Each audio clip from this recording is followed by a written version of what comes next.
Welcome everyone to the Charlotte Motor Speedway here in Concord, North Carolina for tonight's Dinoco 150, the SuperStar ARCA Cup race number 4 of the season. Now we do have a couple of heats to go through before we get to our Dinoco 150 later tonight. Let's get a look at our take a quick look at our starting grid for heat number 1 here. So we got Samuel Hoff starting on the pole for heat number 1. You got Brock Morse alongside him. You have Tony Shelton and Joshua Clatterbuck 3rd and 4th. You'll have Jeremiah Holt and Ryan Sauer in 5th and 6th. You have Dwayne Young 7th. Dallas Henderson will be 8th. Jordan Evans will be 9th. And rounding out our top 10 will be Johnny Venezia. They'll have 11th is Travis Shield. Dan Adams is 12th. Nathan Pryor 13th. Bryce Holcomb will be 14th for tonight's first heat. So we'll have 10 laps heats just like last week, and the top 10 will move on, and the rest will have to go to the consolation. Yeah, very similar racetracks here, Charlotte and Kansas, 1.5 mile tracks, but they do not drive the same at all. More bottom lane dominant here, I guess you could say, here at Charlotte compared to Kansas we saw last week.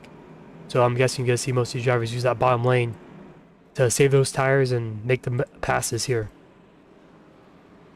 Yeah, especially this is it's gonna be a lot tougher to pass here compared to what we saw at Kansas, and I think it'll be definitely a lot different. More lift-off time through the corners, a lot slower corners, tighter corners, and also a lot more narrow. So you got less of track to use. We'll have to see how that plays out for these drivers. We'll see how it plays out here in the first heat. Yeah, also tonight we'll probably go into the nighttime. It's already 6 p.m. in sim time, 6:17 specifically. But yes, we're gonna be racing here under the lights here in the main event. Yeah, definitely will. Pace car, take that hard left turn onto pit road, and we are underway for the first heat of the night. Samuel Hoff, we got a little bit of checkup through the field, but Samuel Hoff and Brock Morse out to an early lead. Oh, they're wrecking to the back. John Venezia goes around, same with Dallas Henderson. They both go around. Only those two drivers go through the infield grass there. But Brock Morse able to get the early lead off of 2. Yeah, single file basically throughout the whole field. You got some side-by-side action in the back here. Travis Sheed and Jordan Evans, but they single file out. We'll see how these tires were in these 10-lap race. I'm guessing the tire are not going to be too big of a factor here in these 10 laps. But it's also just a good sense of how your race pace is on these 10 laps. And the fuel window is only going to be 40 laps for tonight in total. So this is 1/4 of the way for a fuel run. Yeah, you'll get a good eye of what you want to do in those first 10 to 15 laps, really, because I think first 10 laps you'll wear that tire just initially, and then after that it'll kind of fall off more. So you're not really gonna get a huge read on tire wear here. It also might be good, but Brock Morse out to an early lead here in the heat number 1, so he was not able to get the front row, but Connor Sabosian, last week's winner at Kansas, and Noah Blackwell. It's only going to be on the front row, so those two drivers are able to P1 and 2 in qualifying, so they're already in tonight's 150-mile race here tonight. So everyone else is trying to fight for it, third on back, and try to make the field. I believe we have 7 drivers going home tonight, so a good chunk of drivers that will not make the race tonight. Dwayne Young in 5th place, gained by Jeremiah Hull. Is actually Dwayne Young really loose off of 2.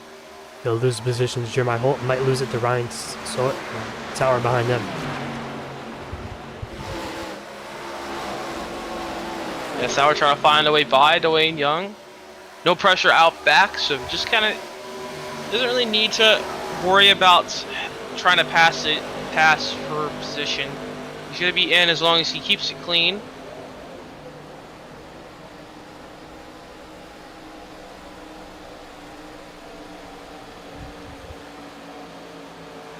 But Jeremiah Holt, he's looking to the inside of Tony Shelton for that 4th place spot here.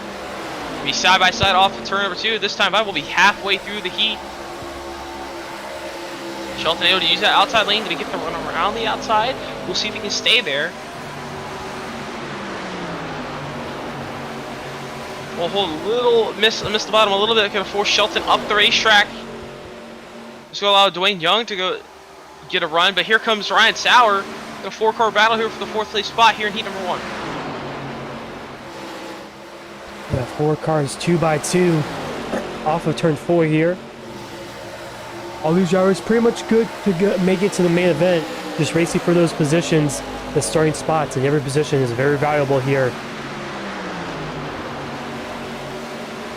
Every position valuable, every spot means 3 extra spots on the grid. So you want to try and get as many spots as you can to finish as well in this heat, because you'll be in a much better for track position. And it'll be a lot better. Track position is going to be pretty important because you'll get some cleaner air and you won't have to really fight through the mid-pack battle. Oh, you'll be able to save your tires a little bit better. Here my Holt clips the outside wall of a 4 there. And keeps it going.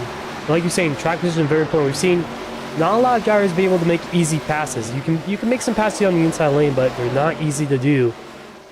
And they're not very successful usually. The outside lane is pretty dominant here to hold off some passes, but as soon as I saw, here comes Dwayne Young to the inside lane, but Shelton holds him off. Shelton able to hold off still. As now Dwayne Young going to have maybe an attack here from Ryan Sauer. Sauer just thinks better of it. He's just sit right behind Dwayne Young. No need to rush this pass. No need to worry about it. If he can't get it done, it's not really going to matter. Just take the extra spots and just start a little farther back and just have to work his way through the field. Just the main goal, just trying to make the field tonight. Don't want to force yourself into get any incidents and put yourself out of the race tonight. Alpha lead heating up here. White flag in the air this time by. Brock Morris under attack from Samuel Hoff. And we'll see what these drivers can do.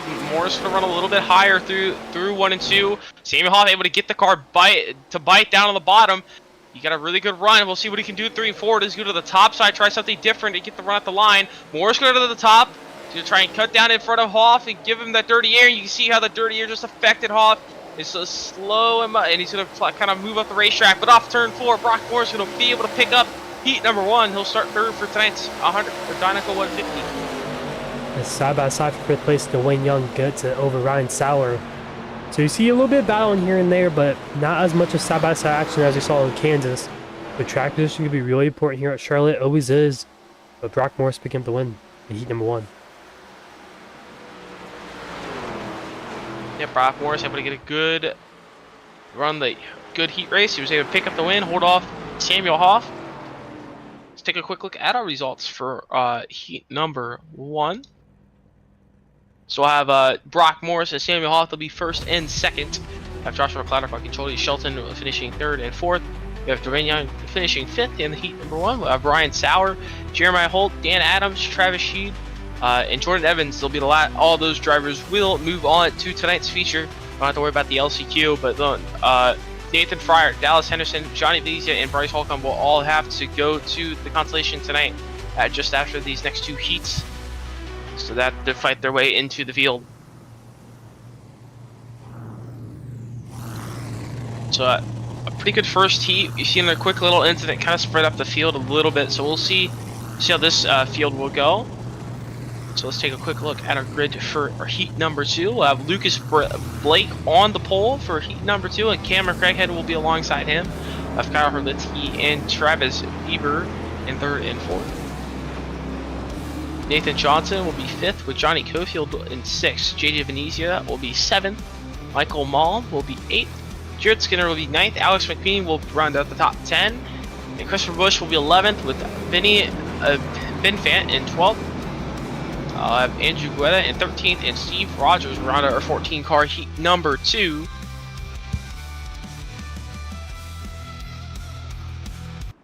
I'm guessing we're going to see pretty much the same thing we saw in heat 1. A few passes here and there, but still going to be hard to pass overall, and track position is going to be pretty valuable here. I think if you're starting the top 5, you'll probably stay in the top 5 in your heat races as long as you don't make a major mistake. Maybe drop a few positions here and there, but nothing too crazy, I wouldn't think.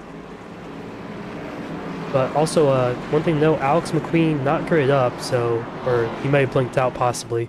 So that 10th place driver not going to be in this heat unless he comes Yeah, back. he's not in the session yet. He just dropped the packet loss, so unfortunately, he just threw from the session. So he's gonna have to. Hopefully, some of these guys wreck out for him, and we'll see if he can make it. But he might have to go to the LCQ tonight. But pace car gonna take that hard left turn onto pit road, and after the Geico reset zone, we're underway. For heat number 2, Lucas Blake able to get a good start, but he's gonna have Cameron Craighead on his outside already. Craighead gonna try and see if he can get that run off turn 2 here. What a move for Cameron Craig, going to clear off of 2 easily. And here comes Travis Bieber to the outside lane. To clear also. Bieber able to easily clear. I think Blake maybe just took a little bit easy. Took it easy to 1 and 2. Doesn't want to end up wrecking himself. Johnny Cofield way up the racetrack, getting a bit loose here. We didn't really speak of those cold tires, but I'm guessing they are a factor here. Seriously, I think Lucas there. He was just trying to, you know, not push the car. Doesn't want to get into a wreck. You know, knowing that this heat. So I mean, if he makes the field or not, if he can just get into the feature from the heat, it'll be a lot easier. Not have to worry about the LCQ.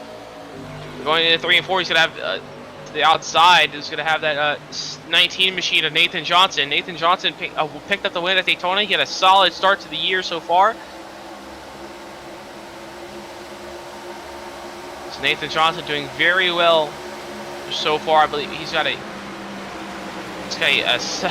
win 2nd and 3rd to start the year. Oh, we got a car almost around to keep it together towards the back there. That is yeah, that's JJ Venezia. Yeah. So JJ Venezia, that's gonna put him back outside the top 10 by 2 spots. So he's gonna have to do a little bit more to gain. A big battle here for about 5th place. Jared Skinner.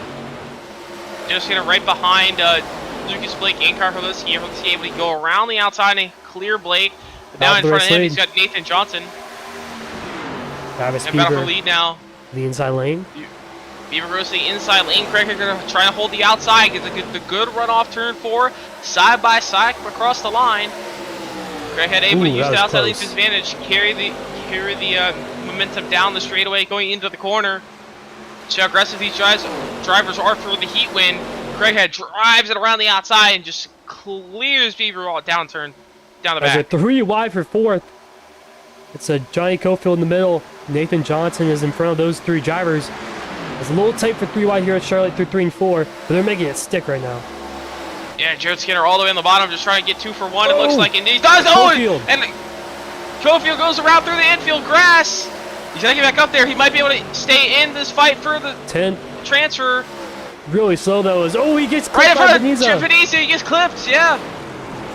And oh man, so Johnny Cofield falls really far back, down to last place. He was battling for 4th place that last lap, and now he's all the way down to 13th. So he's got to probably that's going to separate that LCQ. top 10 from the rest of the field. So I think that might settle our top 10 spots. Goes from bad to worse for Johnny Cofield. Yeah, Johnny Cofield all the way to the back. He's all the way to 13th here in this heat. You know, Nathan Johnson, he's under attack here from Jared Skinner. Jared Skinner, he ran very good last week at Kansas. He just played a different strategy with the green-white checkers, and it didn't work out for him. He lost to Zabozi in the final corner. So Jared Skinner, he's got great pace so far tonight. He didn't really qualify that great. He has to start towards the middle of the pack here in this first heat, towards the back in the first heat. But he's worked his way up to 3rd here in heat number 2, and he's gonna be a driver to reckon with tonight. He wants that win tonight.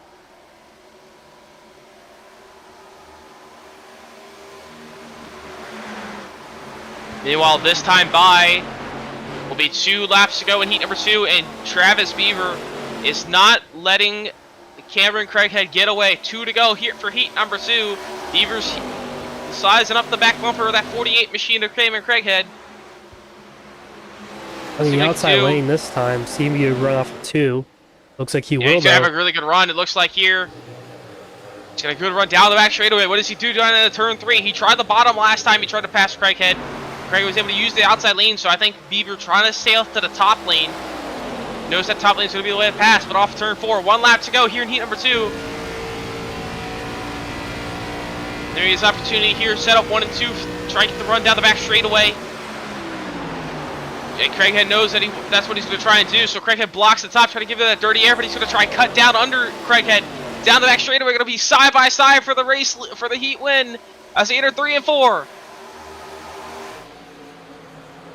Side by side through 3 and 4. Bieber on the bottom, Craighead on the top. Bieber's going to slide up the racetrack and maybe try to use Craighead up a little bit of contact. It's going to be drag race to the line, across the line. Cameron Craighead's going to get heat number 2. What a finish to heat number 2 here. JJ Venezia gets 10th place. We thought for a second he wasn't going to be able to get up there, but he gets up there and passes Vinny Benfant for 10th place position. Benfant may have had a problem, or I just misjudged my spots there, but what a finish for heat number 2 by 2/200ths of a second, 21 thousandths of a second there. Cameron Craig able to get the heat number 2 win. Take a quick look at our results there.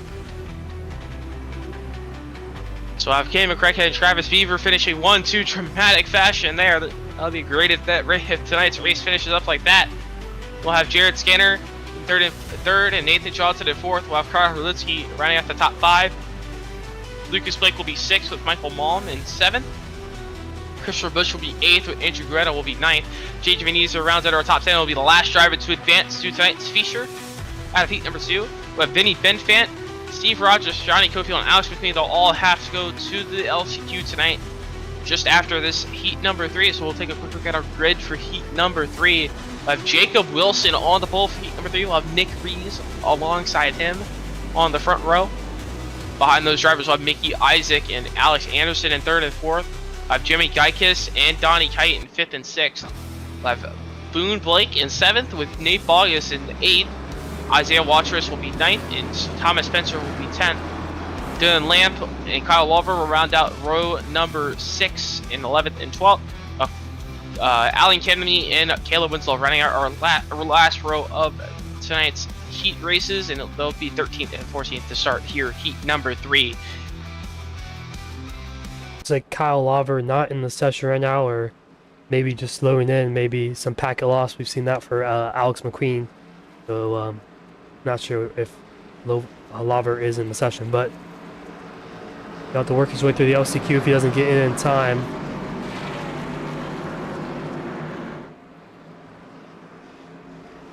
We'll have to see what he can do, but I think this could be shaping up for another good heat. Jacob Wilson and Nick Rees on the front row. The face car gonna take that hard left turn onto pit road, and slowly work our way to the restart zone here at Charlotte. And heat number 3 is underway. Jacob Wilson gonna hit the gas pedal. Nick Rees able to stay alongside Wilson coming into turn number 1. We'll see if he can get the run like Craighead did on the outside in the first heat, but no, he's gonna be a little bit slower. He's actually gonna have to do a little bit of Anderson trying to move around the outside there, cost the outside lane about a row of spots. I think Wilson was a little bit more aggressive in the turn 1 and 2, and it really pays off. He takes about 2-3 car length lead. Jimmy Geikis and hard hit. Nick Rees into the wall. He's into the wall. It's gonna kill his momentum. He's gonna have to kind of regather it here. Might have some wheel damage. He's gonna fall back to 7th. He still has a chance here to make the feature. He's gonna be badly, but he almost is into the wall again. Dylan Lamp almost loses it under him there, but Nick Rees falling really far back, and now he's all the way to the back of the pack. He has to make up a lot of time now to get in the feature from the heat. I think he has wheel damage. Looks like he might be coming up pit lane here. They do not have a fast repair for the heat race, or actually they don't have a fast repair, so I'm not sure if he's gonna try to fix his damage or something like that, but he's most likely gonna go to the LCQ. Yeah, he does have a pit repair, so you will have to repair that damage. So yeah, he'll have to come down. But meanwhile, the battle for the lead, Mickey Isaac shaping up the 51 machine of Jacob Wilson for this race lead. As these drivers here in heat number 3, they're able to watch heat 1 and 2 and see kind of where the lines to pass, what the lines to run to make speed. So now these drivers are using that to their advantage, trying to pass everyone in this heat. Yeah, I think we've seen like through all the other races we've been at or broadcasted. Once Heat 3 is just a lot different than Heat 1 and 2. I feel like these guys get to watch their teammates, and their teammates kind of relay information to them. They also get to watch drivers on the racetrack and see which way's quicker, or passing opportunities. I feel like that's been a common theme here in Superstar ARCA Season 1. Yeah, especially, but also that you get that advantage, but the downside is also worse track position depending on how you finish here in the heat number 3, because heat number 3 will start 5th. The winner of this heat will start 5th, so it'll be back on row 3, which can be a big disadvantage compared at some racetracks. This one, I don't think it will be. You can easily work your way up from 5th. But say we're going to another short track, and in that sense, of a short track, very hard to pass. Heat 3 might not be where you want to be. Yeah, next week we go to Richmond, so that could definitely play a factor, like a track like Phoenix, we were at 2 weeks ago. But big battle for the race lead. That'll be 6 cars here shortly as Dinoco catching up to this lead group. Yeah, we have a lot of cars battling for this race, for this heat win. Halfway through, you see all of them pretty much on the top. That time, Jacob Wilson goes to the bottom. This might let Mickey Isaac go for the race lead if he can get a good run off of turn number 4. But Alex Anderson trying to go to the inside there, trying to steal that second place spot. But down the front straightaway going into turn 1, Jacob Wilson able to get a couple car length gap from the rest of the field. Is now Isaac going to be side by side with Anderson as he goes down the back straightaway. And Anderson got a good run on the bottom there. Anderson do a little slide job here in 3 and 4. He's going to send it to the bottom of the racetrack. Makes it stick for now. Can he clear him off of 4? Oh, a little contact up the racetrack they go. Oh, Isaac's going to get in the wall a little bit. That's going to lose his momentum. He's going to fall behind that 25 machine. He's going 3 wide, split them top and bottom. Mickey Isaac in the middle lane goes from 2nd to 6th here on lap number 8. Yeah, it's going to really hurt his track position for the future. Yeah, that's about I was shocked there. Anderson, he was battling with Isaac there, and he wasn't really losing that much time compared to Wilson. He was actually gaining time, if anything. So Anderson able to find speed on the bottom like Wilson is, but we'll see what Anderson can do. He's moved a little bit quicker. 2 laps to go in here, number 3. Does he have the opportunity to get to Jacob Wilson? Yeah, Mickey Isaac going from 2nd to 6th place, or now 5th place. That cost him about 12 positions on the starting grid. So it was a big change right there from going to 2nd to 6th. Actually, you see it down 1 and 2 there. He just ripped the wall. He was able to get by Jimmy Geikus, but Jacob Wilson still pulls away for the lead. I think Jacob Wilson, as long as he makes no mistakes, he should have this heat win in the bag. It's about 4 car length lead, but Alex Anderson could have a good run off 4, but I don't think he was going to be able to get there. White flag for heat number 3.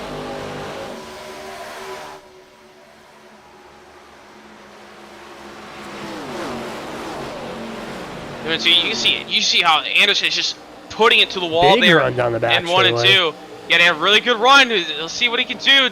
Down to the 3 and 4, he's going to stick to the top side. Wilson go to the bottom. Anderson's going to try and drive it around the outside. I don't know if he's going to be able to make it stick. He's going to be really tight. He's going to go all the way over to the outside wall. Keeps out of the wall, but Jacob Wilson going to pick up heat number 3. They'll start in 5th. He's got a drag race behind them. That was Mickey Isaac and Isaiah Watrous. And that was only a 24,000th of a second there. So, from my vantage point, the outside lane 1 and 2 seems like to be pretty fast, but in 3 and 4, the outside lane is not as good as it is 1 and 2. Because it gets a little tight off the exit in 3 and 4. Charlotte, off of 4 in Charlotte gets a little tight compared to off of 2 when you're on the outside lane. So, the LCQ is now up as 12 drivers in this field. Yeah, so 12 drivers in the field. So here in the LCQ, let's take a quick look at that grid. Nathan Fryer and Vinny Benfant will be 1st and 2nd here for tonight's LCQ. Dylan Lamp, Dallas Henderson will be 3rd and 4th. Rounding out the top 5 will be Steve Rogers. Alan Kidney will be 6th, and Johnny Venezia will be 7th. 8th will be Johnny Cofield, and Nick Reeves will be 9th, and Bryce Holcomb will be 10th. Alex McQueen and Kyle Lava run up the field of tonight's Constellation LCQ. Two drivers to watch out for is Nick Rees and Johnny Cofield. They qualified pretty well here. Just got caught up in some troubles in their heat races. So they're definitely ones to watch out for. They're pretty quick here, as they shown in qualifying. As the sun is setting right now, local time is 7:30 p.m. Eastern time in the sim. So sunset is pretty soon here. But track temp, I'm not sure how much it's dropped, but I'm sure it has dropped a little bit.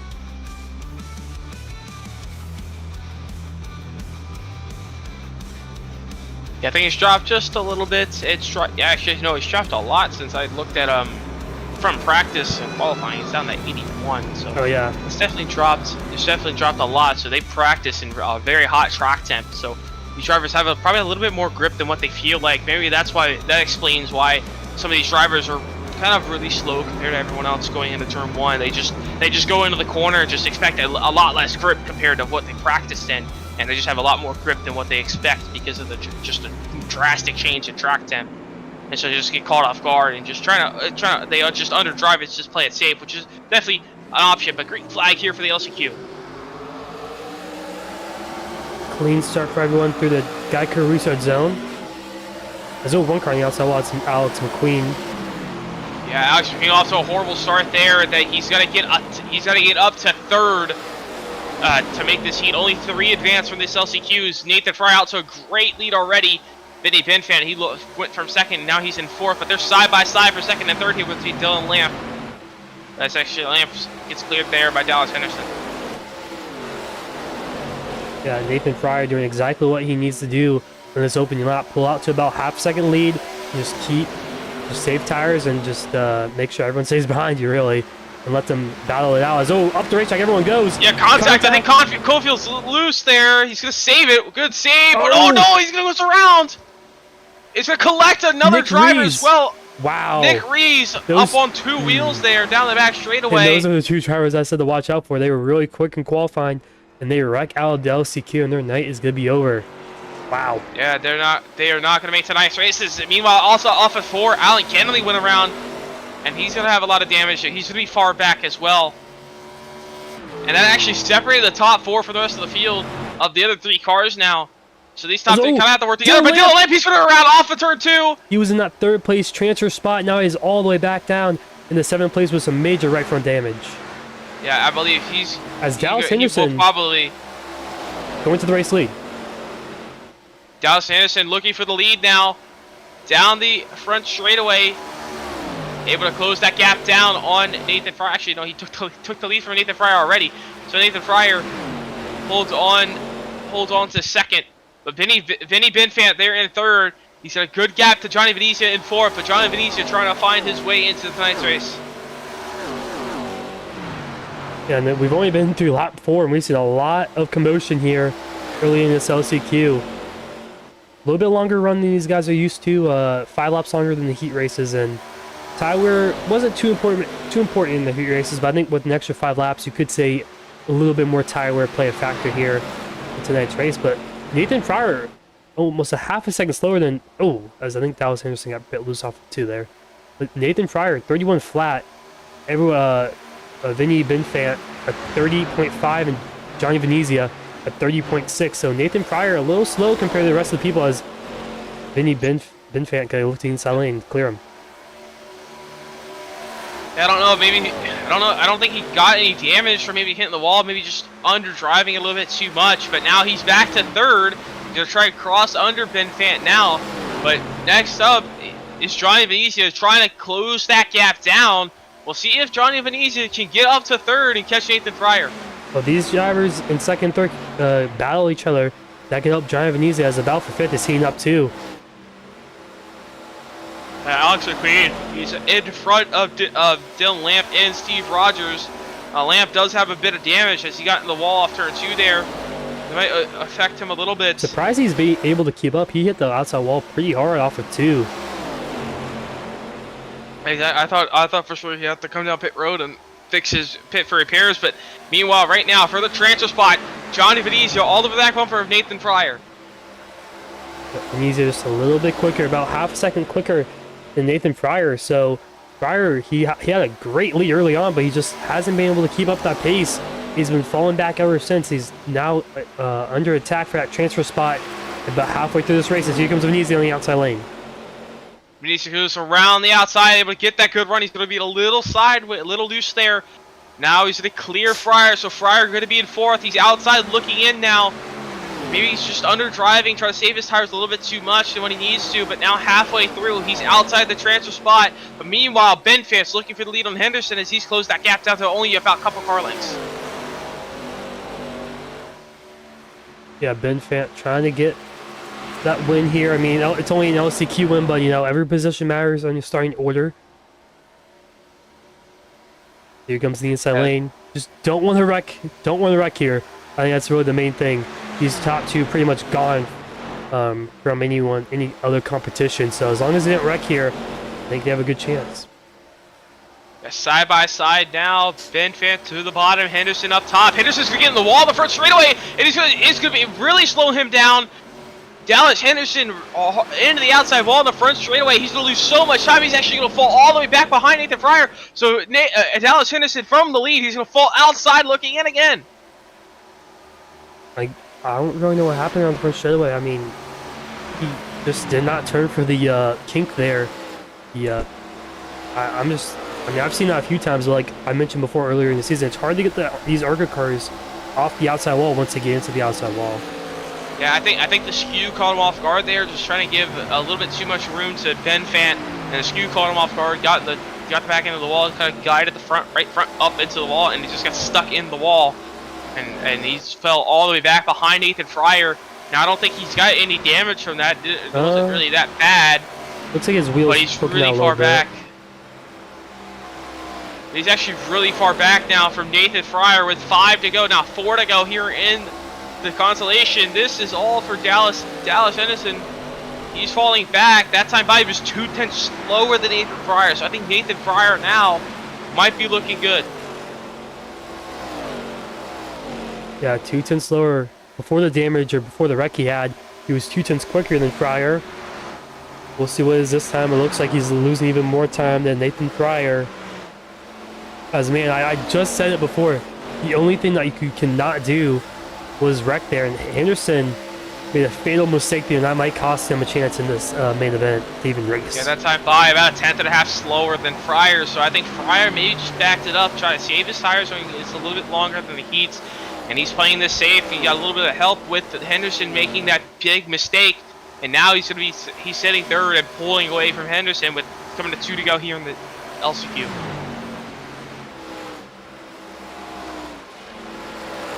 Yep, 2 laps to go this time by. No one's really too close, but Vinny beat Ben Fant right now in this race lead, looking to win this LCQ. Yeah, Ben Fant, he pulled away from Johnny Venezia, so he's able to make that work out to his advantage. And I think he's going to solidly have this LCQ in the bag as long as he doesn't make any mistakes. You see now Henderson made his mistakes, so just Ben Fant, just stay away from the wall, just stay away from forcing yourself into a mistake. Just back it off early. You got a big gap to fourth. Just need to take your time. One lap to go here in the LCQ. There's no mistakes, and should be able to set smooth sailing right now down the back straightaway. For all this top 3 really. Yep, down the back straightaway, inning 3 and 4. Ben Fant, he started in the second, fell a little bit farther back to start the LCQ. He was able to claw back, and he was able to get up to the lead. Ben Fant is going to come across the line. He's going to win the LCQ and punch his ticket to tonight's 100-lap race. Johnny Venezia and Nathan Fryer will be the last 2 that make the field. So these 3 drivers will have to start from the back of the feature. We'll take a quick look at our results here for the consolation. So Ben Fant, Johnny Venezia, Nathan Fryer able to get 1, 2, and 3. Now to start 33rd, 34th, and 35th for tonight's feature race. And unfortunately for all the rest of these drivers, Dallas Henderson, Alex McQueen, Steve Rogers, Dylan Lamp, Alan Kennedy, Johnny Cofield, Nick Rees, Bryce Holcomb, and Kyle Lawver will all go home and will not make tonight's Dinoco 150. Yeah, unfortunate there. This is over for Dallas Henderson. I mean, he had the speed, I think, to make it to the feature, but just made a pretty, I would say, pretty big mistake, and I think he's probably gonna beat himself up for that one. Yeah, especially, but now warm-up is underway here. Yeah, they're about 5 minutes, 3 minutes for warm-up, 2 minutes right now already. But we'll take a quick break, and we'll be right back before our main event here at the Dinoco 150.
Welcome back here to Concord, North Carolina, here to the Charlotte Motor Speedway. I just got wrapped up the heats in LCQ for tonight's Dinoco 150. But before we get on the way, let's take a look at our starting lineup for tonight's Dinoco 150. Connor Sabosian, as I mentioned earlier, and Noah Blackwell round out the front row for tonight's 150-mile race. They were able to get a great qualifying, but they didn't use the heat. They didn't have the heats to practice a little bit of long run, so we'll see how that plays out for them. Starting third will be Brock Morris, and Cameron Pettiher will be fourth. Our heat 1 and 2 winners. They'll have Jacob Wilson there in fifth. Their heat 3 winner. Samuel Hoff will be sixth with Travis Bieber, and at seventh we'll have and Alex Anderson will be eighth. Josh Hatterbuck will be ninth with Jared Skinner rounding out the top 10. 11th will be Jimmy Geikis, and 12th will be Tony Shelton. Nathan Johnson, our Daytona winner, he'll start from 13th. Keep an eye on that 19 machine. He's had great pace all year. Donnie Kent will be 14th. Dwayne Young will be 15th. 16th will be Kyle Harlitsky. Mickey Isaac will be 17th. Ryan Sauer will be 18th. Lucas Blake will be 19th. Isaiah Walsh rounded the top 20. Jeremiah Holt will be 21st with Michael Malm will be 22nd. Dave Bogus will be 23rd with Dan Adams in 24th. 25th will be Christopher Bush. Boone Blake, a new driver, a new face here tonight, will be 26th. Travis Sheed will be 27th. Andrew Retta will be 28th. 29th will be Thomas Spencer, and Jordan Evans will round out our top 30. James Venezia in 31st. Caleb Wins, our last driver advancing from the heats in 32nd. And our 3 drivers from the LCQ, Vinny Van will start 33rd, Johnny Venezia will start 34th, and 35th. Running our 35 car field tonight will be that 92 machine of Nathan Fryer. He's got to work his way from the tail end of the field.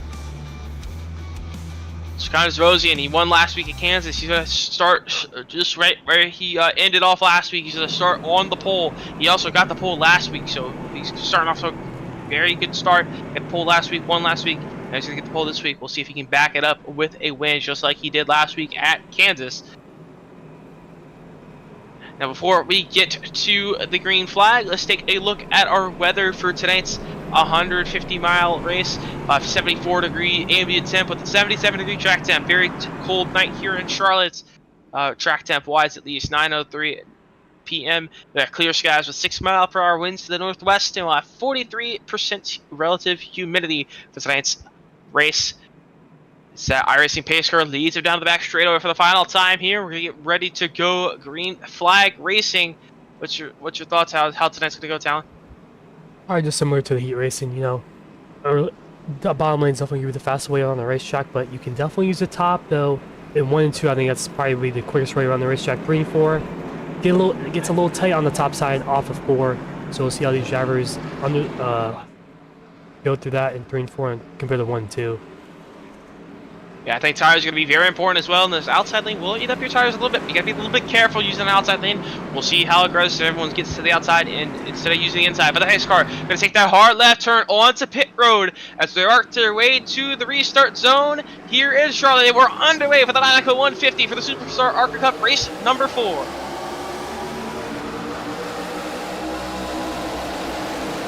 Noah Blackwell off to a great start. He's actually able to get the edge on Sabosian going down to the turn number 1. Be side by side off of turn number 2 for the race lead. Blackwell on the top, Sabosian on the bottom.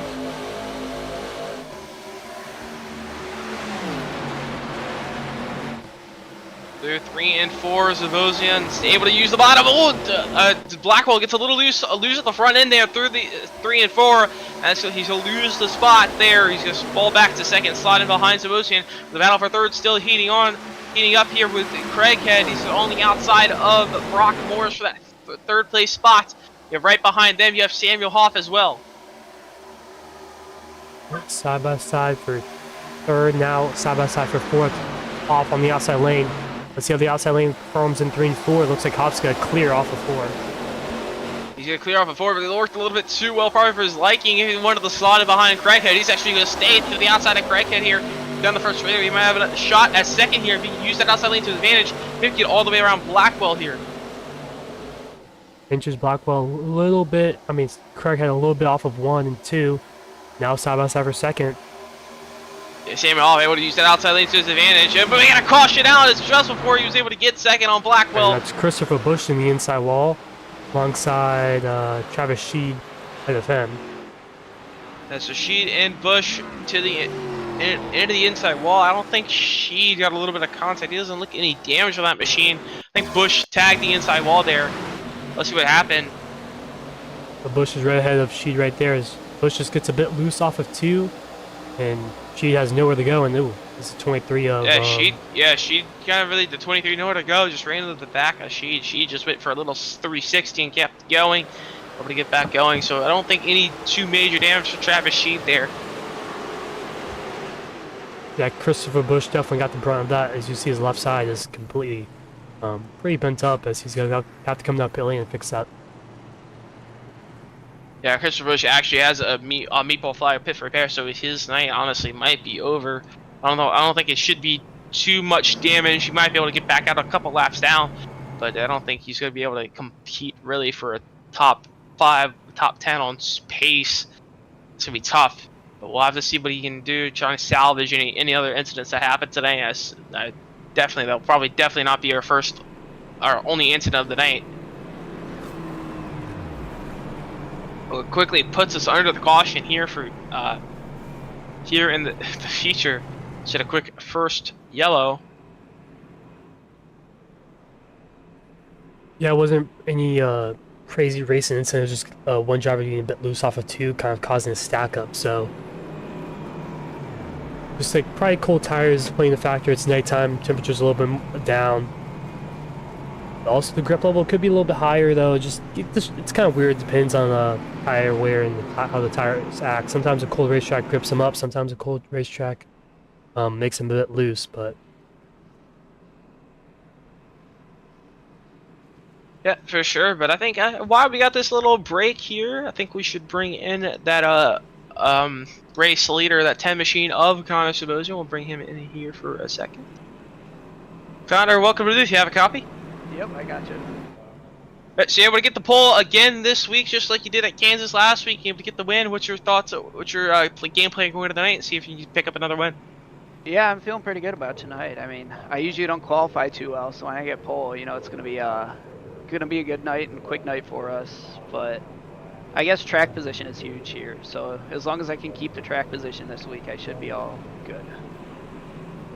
A little bit colder track, Tim. How do you think the tires and the lanes are going to work out tonight, based off tire wear and passing as well?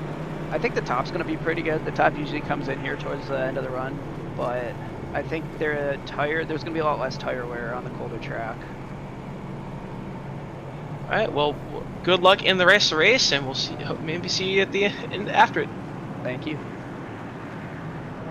That was our Connor Savosian, our pole setter for tonight, and currently our race leaders. I thought we were going to get the 1 to green there, but he's still under pacing. Still, I believe 2 to green here, so the lights will go off on pace car this time by. So we have an extra lap of pacing here at Charlotte. See how that plays out. But Savosian off to a good start. He's able to get a good start. Actually pulled away by a good half a second there as those guys were battling for about second on back.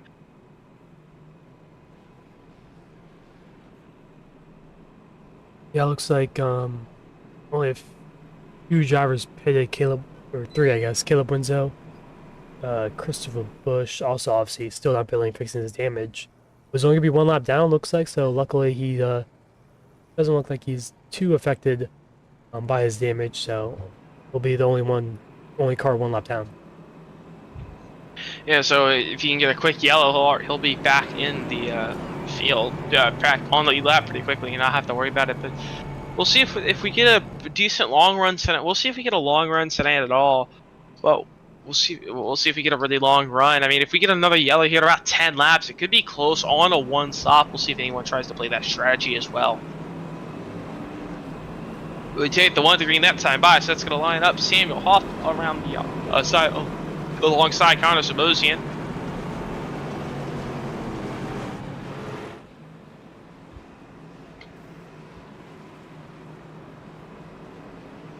Have Noah Blackwell and Cameron Craighead will start third and fourth.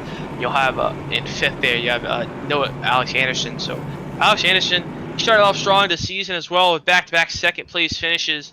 And last week at Kansas got caught in bad luck and actually gave Brock Morris a pretty solid points lead pretty early on here into the 3 races in. But still a lot can happen. Yeah, I mean, big points gap between the field.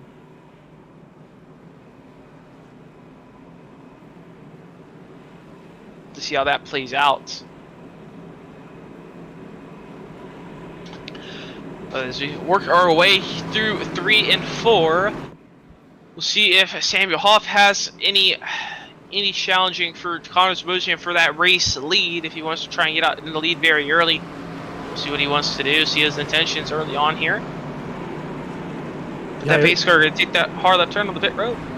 Samuel Hoff worked the outside lane pretty well early on. Let's see what he can do here on the race leader, Connor Sabosian.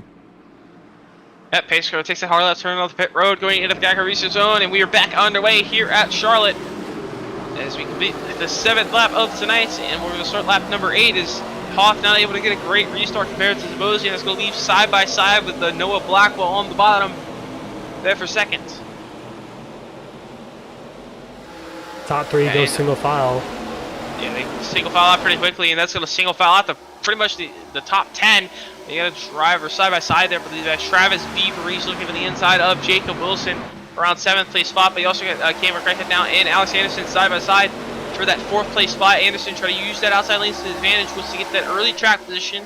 As you heard from Sabosi in his interview there, during that yellow, he said track position could be a very key role tonight. I think track position could be very important, so Alex Anderson wants to try and get that position earlier. He's going to rip the top there in 1 and 2. We've seen how aggressive he was to put it right up against that outside wall in his heat, and he's able to make it work. He's able to clear Craighead for that 4th place spot. Anderson really using the outside lane in 1 and 2. It looks like everyone's really using the bottom of 3 and 4. I think everyone's kind of figuring out the bottom in 3 and 4 is better than the top. But here comes Cameron Craighead, and not going to take it lightly and try to battle back up to that 4th place position. He's going to drive it down the bottom, almost got up into Anderson there, but Anderson able to use that outside lane to his advantage. But now Anderson really doesn't have anywhere to clear, so now Hoff is right in front of him. You can't really push Hoff in these cars. If you push in these cars, you're going to end up turning the guy in front of you. So Anderson kind of forced the boxed in there on the back straightaway. He's still able to use the outside in 3 and 4. Hoff way to the bottom. Hoff's going to clip the apron a little bit, going to get a little bit loose. That's going to check up Craighead. It's going to allow Alex Anderson to take that 3rd place spot. Yeah, mistake from Hoff there allows Anderson to get up to 3rd, as he's going to try to get up to 2nd now. Battling Noah Blackwell ahead. Yeah, Blackwell, it's got Anderson all over his bumper. Here comes Jared Skinner. Jared Skinner, who didn't really qualify well. He worked his way up through his heat, and now he's working his way up through the early in this race through the field. He's already up to 4th, and he was the most dominant car last week at Kansas.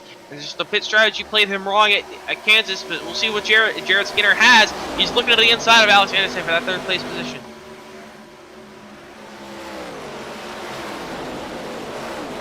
Side by side off turn 2, you're gonna have everyone pretty much 2nd on back to 5th, side by side here. Side by side 2 deep, and that's gonna allow the outside lane able to get the run off turn 2. It's gonna allow Anderson to clear. Craighead should try and follow Anderson. He's gonna get a good run off of 4. Will it be enough though to clear at 3rd place position? Anderson was able to clear for 2nd, and I don't think Craighead will be able to clear. Oh, Blackwell able to contact going into turn 1. They're going to be up the racetrack a little bit more.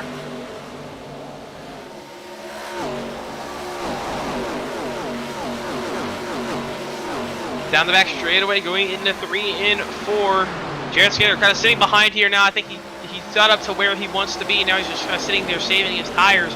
But Samuel Hoff looking outside now. Trying to use that outside lane to his advantage. yeah, right now Hoff. He used the outside lane earlier in this race to get up to 2nd. Now he dropped down to 5th.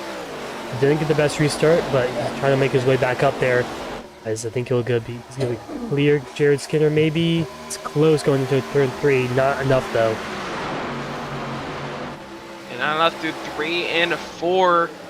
Hoff barely has a hole there. He wants to take it behind Blackwell, but I think he's going to try and stick to the outside. At that 47 machine, Dwayne Young working his way through this field. Dwayne Young's right there up in points as well. I believe he's only about 2nd in the points after those last week's incidents with Alex Anderson and Brock Morris. Well, not Brock Morris, but Alex Anderson and Nathan Johnson. They both had a really bad result last week compared to Brock Morris. And Dwayne Young was able to actually jump up to 2nd in the points. So Dwayne Young having a solid run of what he needs to be doing tonight.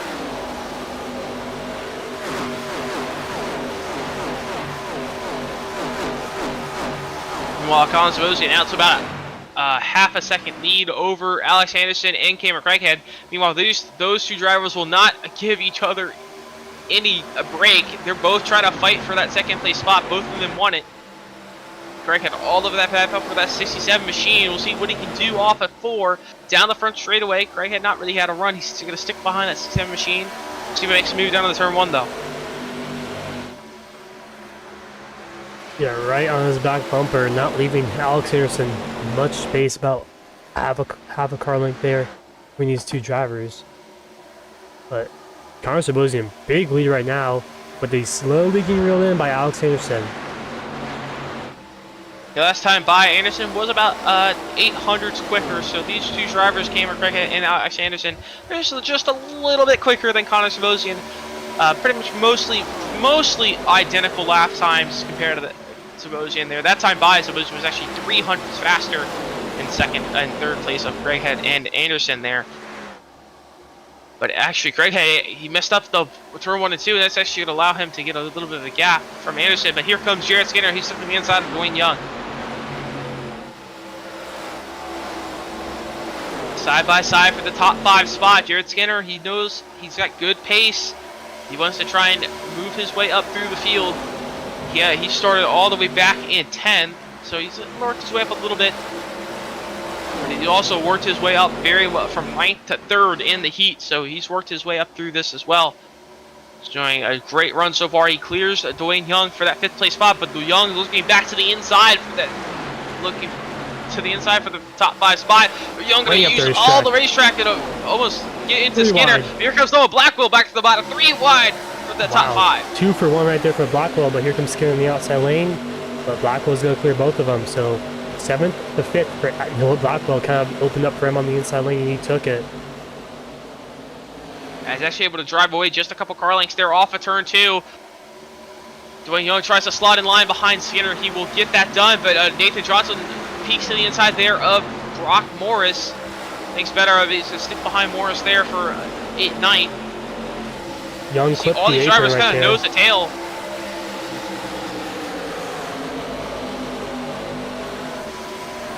You see all these drivers 7th on back, just nose to tail for all the way back to about 12th. Just all staying right together here. So all these drivers have a lot of speed tonight.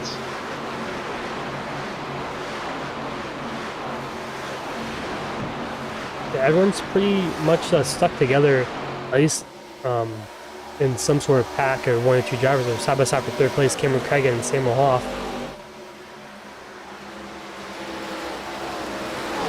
Yeah, Craig had a little bit slower compared to Hoff. Hoff trying to get that move done. Looks to the inside, able to use it inside. He's seen it in his heat. He was able to use the outside lean, so he's trying out the bottom. Doesn't really hasn't really used the bottom at all tonight compared to his heat.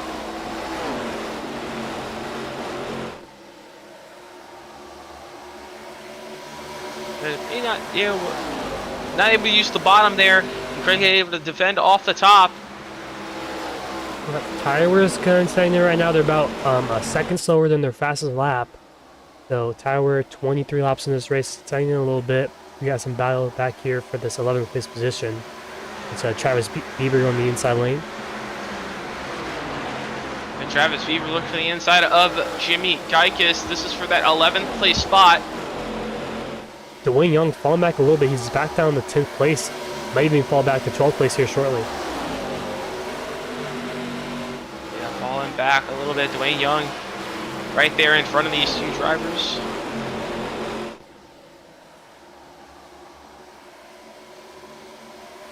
He's sitting right there just inside the top 10. Noah Blackwell, he's looking at the inside of Craig Head now as Hoff was able to get by. So Craig Head's, his tires starting to fall off a little bit. We've seen he's been on the top a lot. He's overheated his tires. And just now he's falling back. Jared Skinner trying to follow Blackwell through here. As Craig Head's just putting all the fight he has left in those tires using the outside lane. He's got to at least go probably, ideally able to get a car around to the back. That's just Bieber, I believe. Bieber went around off of turn 2 there. Yeah, it was Travis Bieber goes around, backed it up against the outside wall, and that actually just saves Cameron Craig as he was just starting to fall back. Let's take a look what happened there.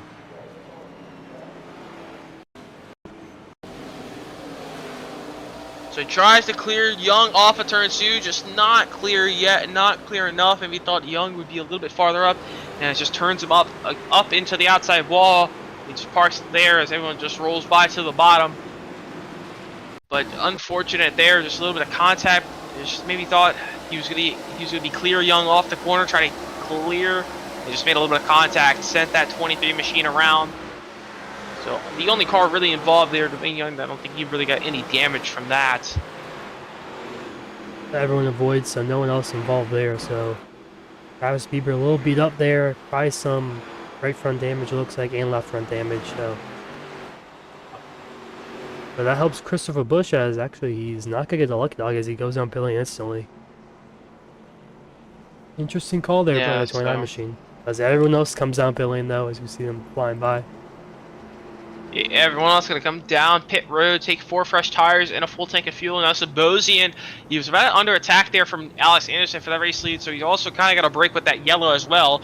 That's just about the quarter point of the race, and everyone's only gonna need 1 stop now for the rest of this race. So we'll see what he can do, but everyone's gonna take 4 tires and fuel. Anderson's got a good stop, but not gonna be able to get Sabosian off. Hoff's gonna stay there in third. He'll have Craighead throws all 4th with Blackhead rounding out the top 5. So the race off pit road there. Yeah, pretty much all the same. It looks like nothing too crazy difference there. But Bosian stays in the race lead. He's led pretty much from start to finish so far. One driver staying out, I believe that's a lap car of Thomas Spencer, actually, 12 laps down, now 11. I think he, not sure what happened, I think he must have joined late or something, because he did not create up initially, so. Yes, Thomas Spencer. I think he may have had a little bit of issues, maybe, but with some internet issues or PC issues, hardware issues. But no, he is 12 laps down, so this will give him an extra lap. I think he could be 12 down. It may have already updated, but he might be 11 down. Actually, no. That's Thomas Spencer. Sorry, that's not Caleb Winslow. Caleb Winslow is 4 laps down, and Christopher Busch is 2 laps down.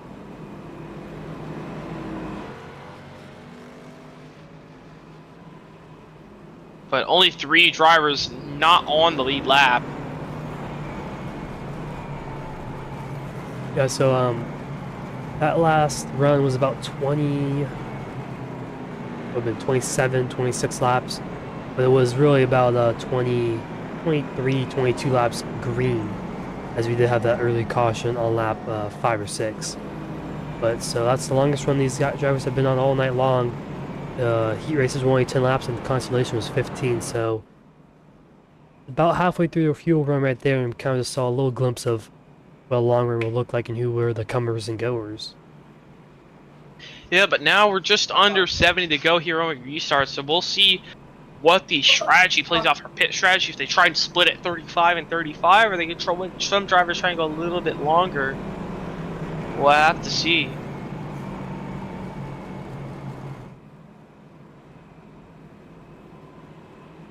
But we'll see what Connor Sabosian does. He was leading, got off to an early lead.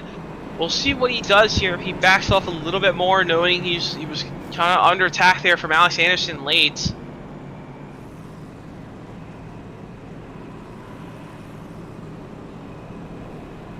Should get the 1 to green this time by, so they'll restart with 71 to go.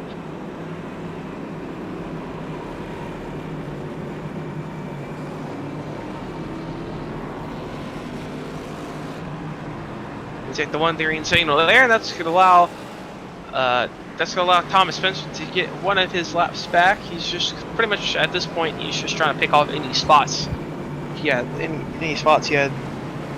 Anyone who actually has is just trying to pick off any spots he can. But Sabosian and Anderson will be on the front row for this restart.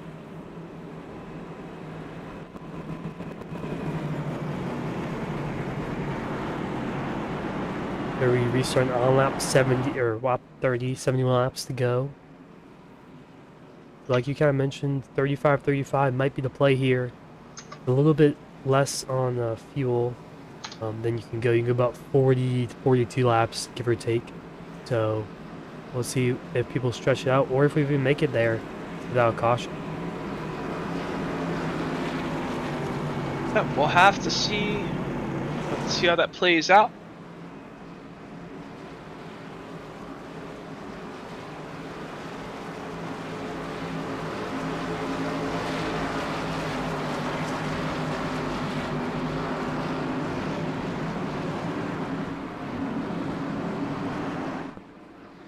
Pacecar can take that hard left turn on to pit road and into the Geico restart zone. We're back underway here at Charlotte. Now, the outside lane not really a good restart. And Anderson can lose a couple spots. Actually, that's going to allow Samuel Hoff to actually maybe clear Anderson going down to the turn number 1. Yeah, and well, so the top 5 quickly single files out pretty quickly on the restart. Cameron Craighead and Noah Blackwell going to be side by side for that 4th place spot down the back straightaway. Blackwell stuck on the bottom, doesn't have the, yeah, he's got the gap. He's not going to take it, he's going to stick to the bottom. So he's going to allow Jared Skinner to go around the outside here of Noah Blackwell.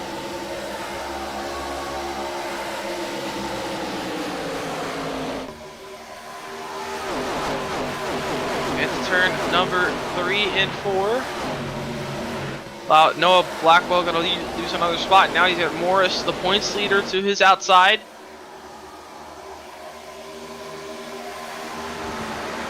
Someone else in front of them is single filed out.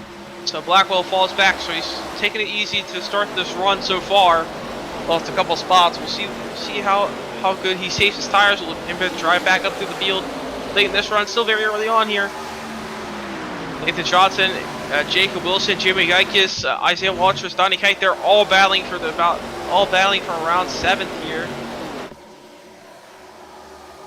Well, 8th. They're all battling for 8th. Everyone's just finding what line they can use. Which I think Cameron Craig had a big mistake there. He's actually fell all the way back behind Jared Skinner now. So I think he had a big moment off of turn 2 there. He lost a lot of time. Oh, but Jimmy Geikis is a little bit loose. Jimmy Geikis go around the front straightaway. Jimmy Geikis goes round, and that's going to lead JJ Venezia, I believe, going through the grass there. We just see that actually might be Nate Bogus. But Jimmy Geikis had a little bit of contact there with Nathan Johnson, I believe, off of turn 4. And just lifting the rears up. Actually, sorry, it was Isaiah Walters. We'll see through 3 and 4. Walters gets a good run off of turn 4. Geikis gets a little bit tight. He got into the wall, got loose. Tries to come back up, and Walters really just not enough time to react. Just gets into the back of the 25 machine, lifts the rear tires up, and spins Geikis around. No damage to any of those drivers, so they were just a quick little spin and keep going. But no damage really on that 25 machine at all. He's pretty lucky he got no damage there, no one hit him, so unscathed pretty much, but just lost a lot of positions there all the way down to 26 for that 25 machine. Yeah, lost a lot of track position. What we've seen so far tonight has been very important. We've really only been able to see one driver work his way up, and that's Jared Skinner. Alex Anderson and Samuel Hoff, they both worked up from about just inside the top 10. Nathan Johnson, he's worked up from outside the top 10. But actually, our biggest move of lead tonight is actually Isaiah Walters. He's up to 10th from starting 20th. Actually, we do have some drivers towards the back. Johnny Venezia, he's up 14 spots. He's back at 20th right now. Yeah, Vinny, Ben Fan as Ben well. Fan up 14 and Johnny Venezia up 14. So, it's definitely possible, but not easy to do. Yeah, definitely a struggle. It's definitely kind of harder once you get up to that top 10 to 15. It's definitely a lot harder to move up through the pack, especially depending on most of the drivers mid to back of the pack know where they got. They just gotta sit back and just try and save their tires a little bit more compared, and just pick off the guys late on through. As you see a couple of drivers come down that pit road there. Yeah, Travis Bieber fixing some damage and Tony Shelton down pit lane. So these guys towards the back of the pack, and you'll see what this cycles out to be. See Christopher Rich coming off pit road there as well. But we're gonna take a quick break, and we'll be right back for the green flag here in the Dinoco 150.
Welcome back to the Charlotte Motor Speedway here in Concord, North Carolina. Tonight we have the Dinoco 150. We're currently underway, about 37 laps. This time by will be completed.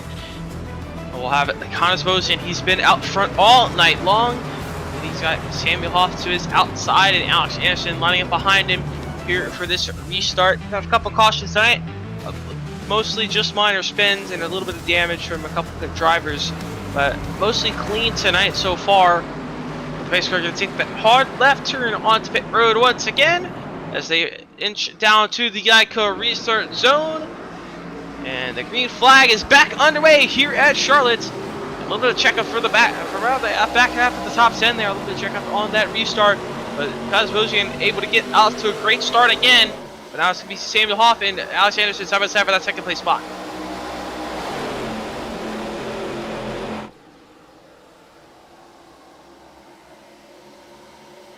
He's just air push Samuel Hoff down the back straightaway. He's trying to get Hoff clear of Anderson going down into 3 and 4. He backs off, maybe try and slot in line behind Craighead here. So Skinner just trying to save his tires early on, but they're side by side still for that second place position.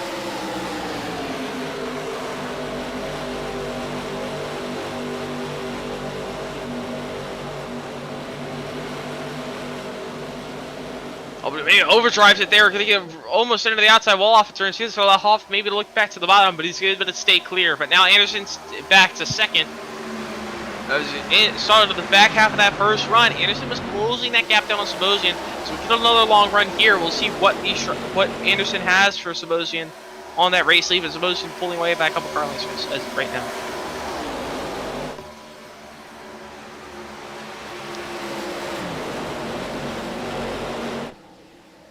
As we're single file throughout pretty much the top 10. Isaiah Waltrus looking to the inside of Jacob Wilson for about ninth position.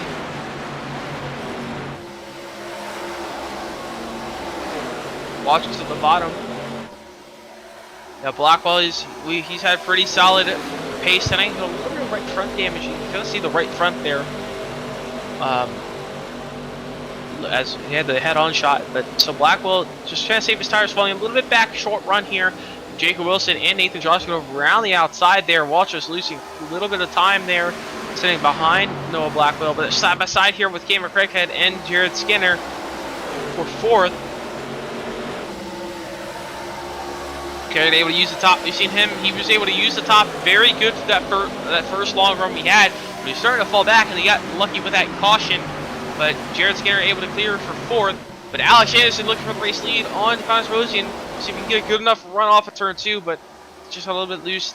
He's still very right there putting that pressure on Sebosian. Yeah, he's trying to rip that top side 1 2. He's done it all night long, even in heat races. Not able to make it really work right now. And get side by side with Sebosian.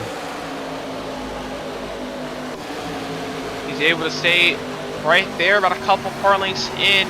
Just gonna sit right behind him, maybe just try and save a little bit of tires. He knows he's got a little bit of better long run pace compared to Sebosian. So if he just sits right there, doesn't just rush this too much and try and get to the lead too early, just save up his tires just a little bit, and I think he'll be looking very good later in the run.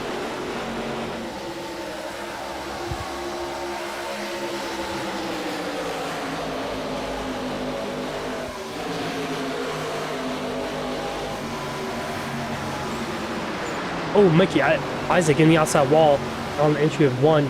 He's side by side with Donnie Kite. Now he's dropping down to 17th, 18th, now 20th. So he's side by side for 12th and drops all the way down to 20th out hitting the outside wall.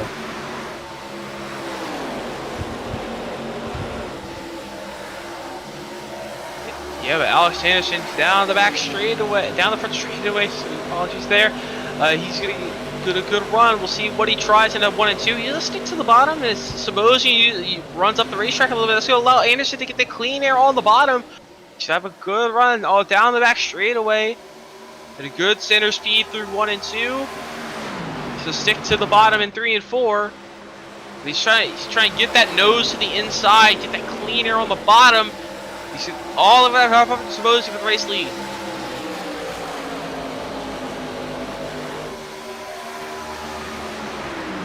top two pulling away a little bit from Samuel Hoff. Maybe Hoff saving a little bit of tires, or possibly these drivers just pushing a little bit harder. I don't know, but Anderson still using the top side 1 and 2. He really likes the outside lane off of 2, but he kind of just stays middle to bottom in 3 and 4.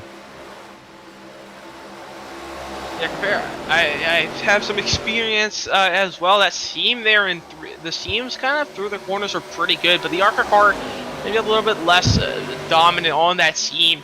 I know the trucks in Xfinity Cup, they have a pretty good gap on, pretty good grip on that seam there through the corners. But you can't really find that grip in the ARCA car. It looks like I haven't really seen anyone try that seam yet.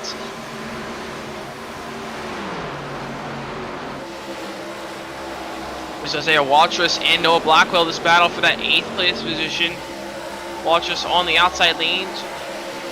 Blackwell on the bottom. Blackwell started second tonight. He's just kind of he settled in around the 10th place spot. He had a really good qualifying lap.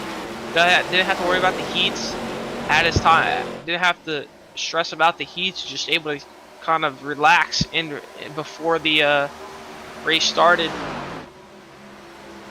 Now Alex Anderson falling off the back of Alex Anderson. So maybe he overheated his tires a little bit. Maybe he has to take a couple laps to kind of try to cool them back down. But Noah Blackwell in Isaiah Waltrus still side by side for this 8th place spot. You have Brian Sauer right behind these two drivers trying to find his way by. We'll see if he tries to make a 3-way move behind them. We have Donnie Kite.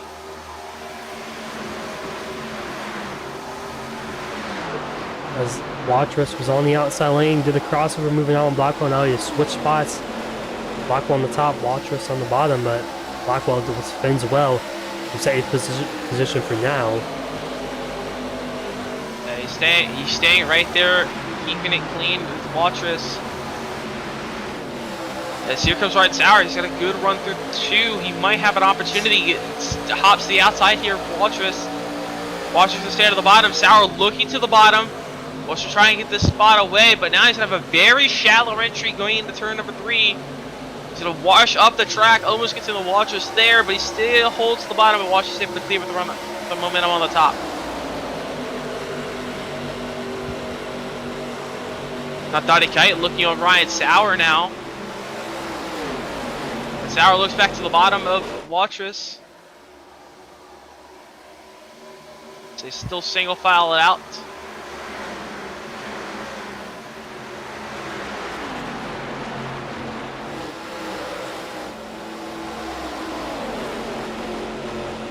Yeah, mostly single filed out the whole field. We're playing a factor right now, so here comes Sauer to the inside Waltrus. Side by side still for this 9th place spot. Waltrus trying to fall back a little bit. He's trying to overheat his tires, trying to get by Blackwell. Now Sauer trying to make the clear off of turn 2. That's going to be tight, and he's going to be able to do it. He's going to be able to clear Waltrus barely. And Jared Skinner now, he's trying to pass Cameron Craighead, so Craighead maybe just a little bit too much on the top there. He's falling back a little bit now, but Jared Skinner moves up to 4th.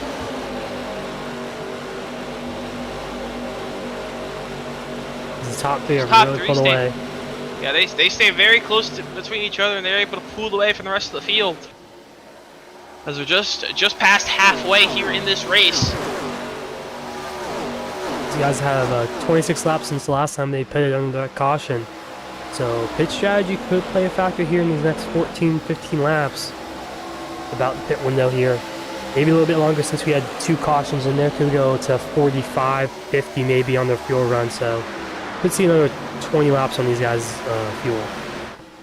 Yeah, they need to go another 5 to 6 laps before they can pit and make it to the end pretty safely. But as the track temp has dropped compared to practice, from practice, and the track temp is a little bit faster track, it could be a little bit slower, a little bit quicker, a little bit faster, and they burn a little bit more fuel. So fuel could be about 38 laps. There's an opportunity it could be. So if you want to be on the safe side, probably pit with about 36 to go. That would be about the halfway point, because we did go green on lap 30. Maybe a couple of yellows stretch that. So it depends on what you want to do. What's your strategy? Do you still want to split the 35 and 35? Even though you had that little bit of extra yellow to start, or you want to still try to overcut it there, maybe hit with about 30 to go. We'll see how that strategy plays out. we'll see about here in about 10-15 laps if some drivers come down pit road. Greg had under attack from Jacob Wilson, also Brock Morris behind him. I think if you're in the top 5 or so, top 7, you probably just want to split it up, just because you're in a good spot. I mean, if you're good at saving tires, splitting it up isn't too big of a deal. And maybe if you're further back, you pit a little later, maybe pit earlier, do something different.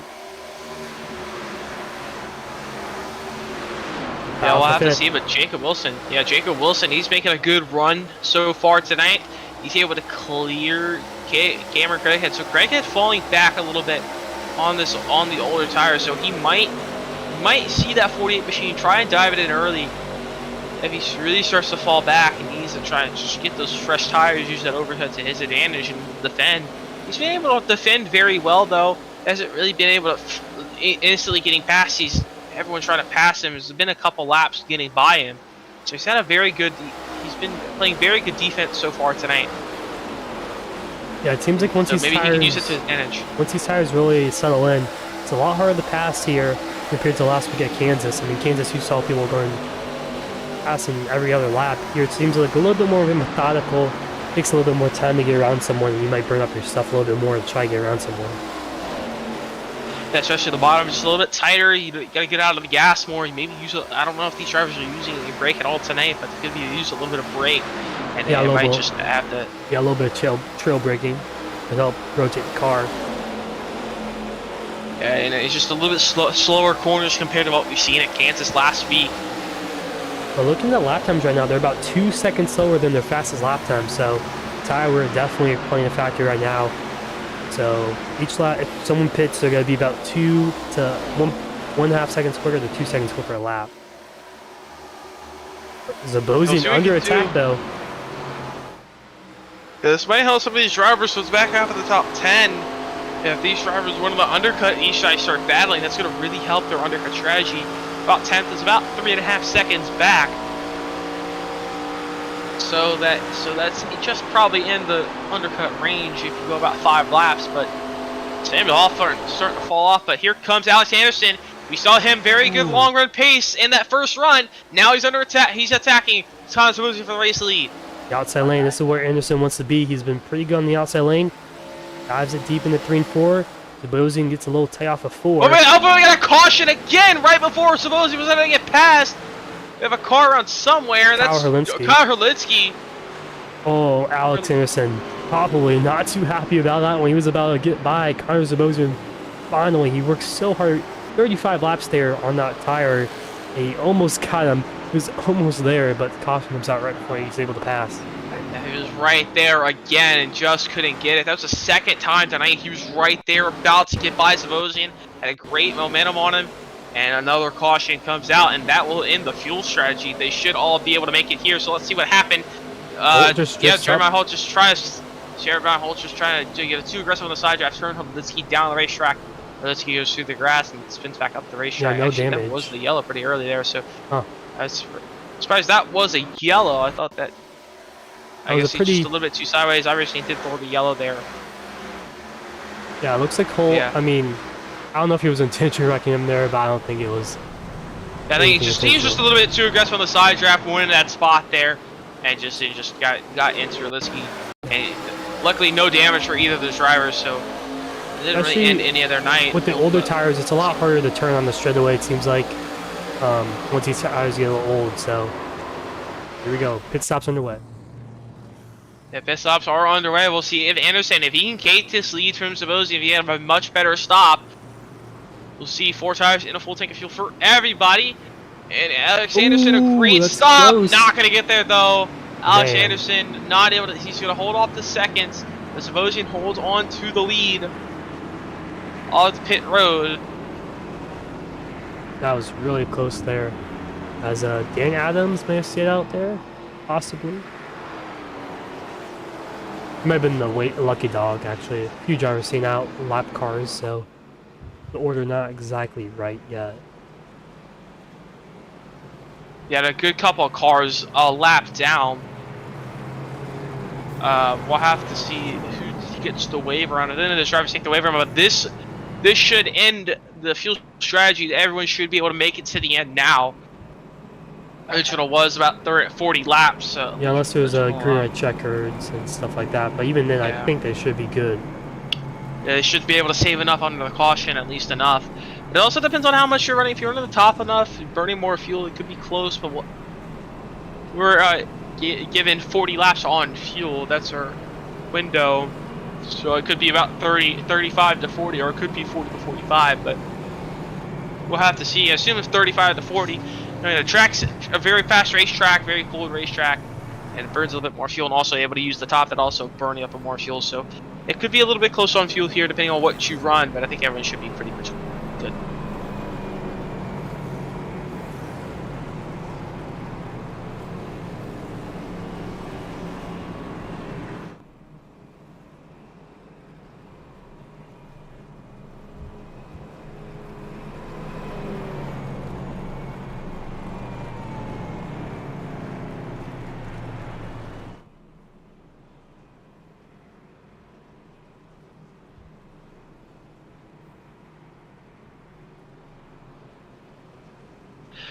We'll have to see what Anderson can do on Zabosian this time.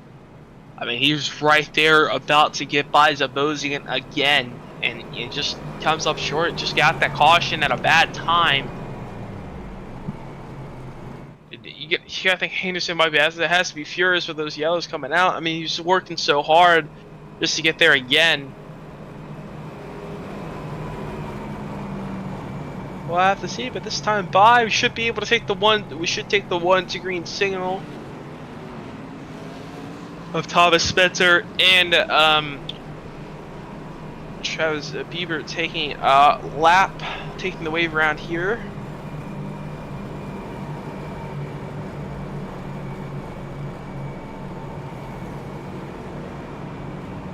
And I guess so both of those drivers will take the wave around. They'll put Travis Bieber back on the lead lap, so I think he went a lap down from his incident he had earlier. So he's got to crawl back from the back of the field. We'll see if he can work his way back up to the top 10 where he was running.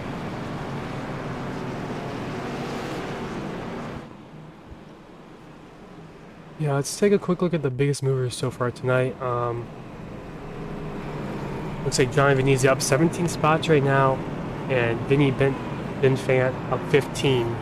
So everyone else in the single digits. So it's not the easiest place to pass, but excuse me, still possible though. But the top 10 is pretty much top 5. I would say definitely pretty much the same. Top 10 kind of the same. Track position is definitely still really important here. With 37 laps to go, coming to 36. They're definitely for sure. We'll have to see what he can do, what these drivers can do.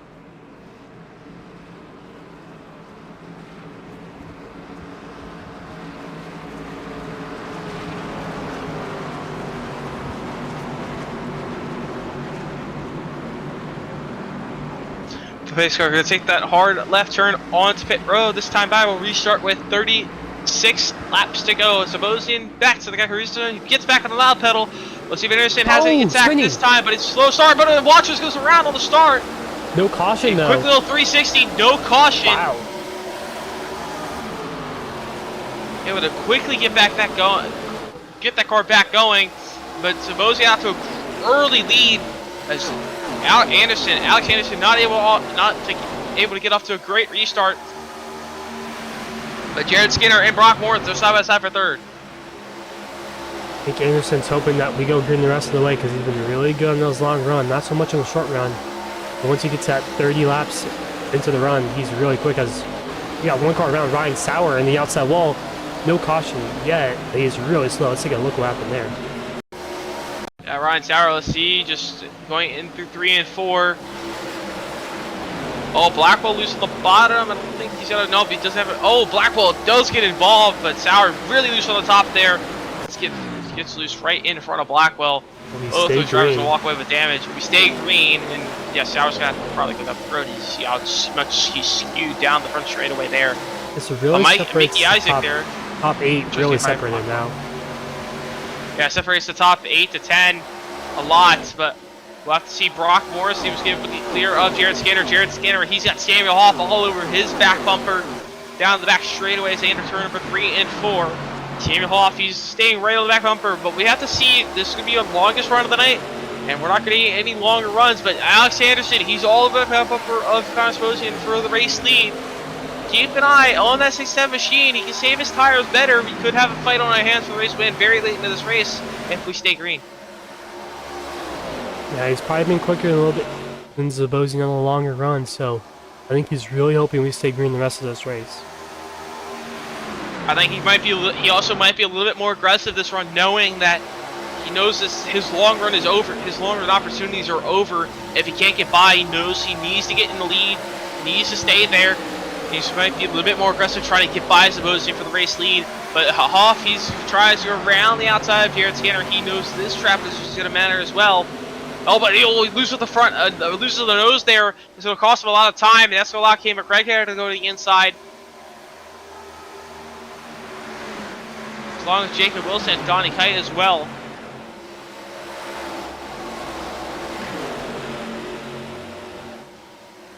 Busharver's trying to single file it out now, but Alex Anderson, he's got the run on Connor Sibosian with 32 to go. He knows if he can get in front of him, he knows he could probably pull away late into the run. But I know Sibosian will not let him have it that easy. He knows Sibosian knows the same way as that. Knows he has the same strategy. He needs to save his tires a little bit more. So maybe Sibosian maybe backing up a little bit more here, trying to save his tires, knowing Anderson's really quick, late run. But now Sibosian picks up the pace again, tries to gap Anderson by a couple of car lengths.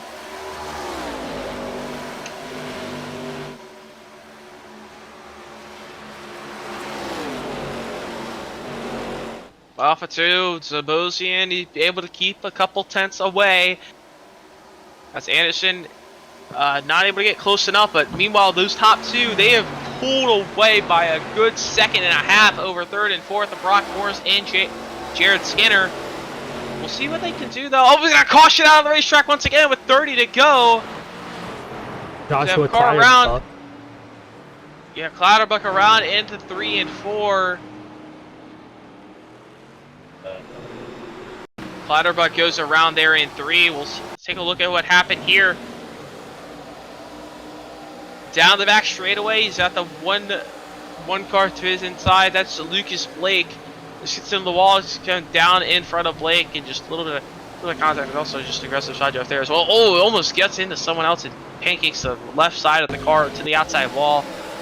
Just a misjudge there. Just think he got in the wall a little bit too close and kind of pulled himself off it, and Blake was there. I think Blake was trying to slot in line, and the Clatterbuck got in the wall.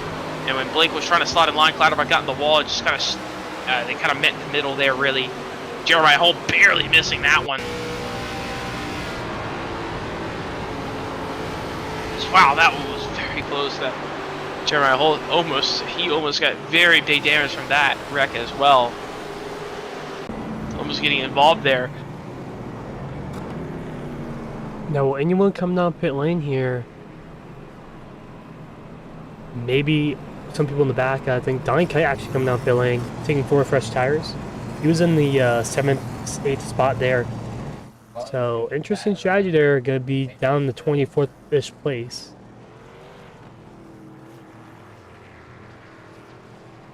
That's gonna put him pretty far back there. He will have a good bit of tires, about 8-10 lap fresher tires there. So, I mean, it could. We'll have to see how that plays out for him. We'll have to see. He's gonna have to work his way through the pack. Track position very important. But we'll take a quick break when we come back here from Charlotte.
Welcome back to Concord, North Carolina, here at Charlotte Motor Speedway.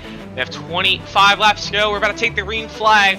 Connors Bozian and Alex Anderson on the front row, but keep an eye towards the back of the field, around 22nd position. Donnie Kite, he just came down pit road after about 10 laps on tires. We'll see what Donnie Kite can do with that 09 machine, if he can work his way through the field and have an opportunity to steal this race one away. Pace car, we're going to take the hard left turn of the pit road as they inch their way to the Geiger zone. We are back underway here from Charlotte. It's Bozian off quickly on the loud pedal, able to clear Anderson before he can get to the start finish line.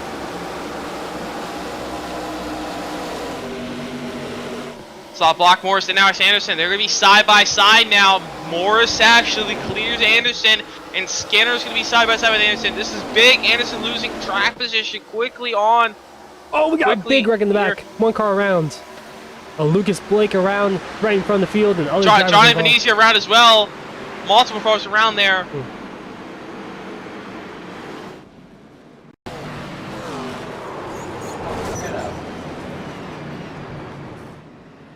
Have multiple cars around the one machine, Lucas Blake. So, Lucas Blake got a little bit of airtime there. So let's see what happens. So the 13 is 13 as well. So Johnny Venezia in the middle there, just gets into Lucas Blake and gets up into the 13 machine of that's Michael Malm. Michael Malm actually pit repairs there. So Michael Malm, big damage.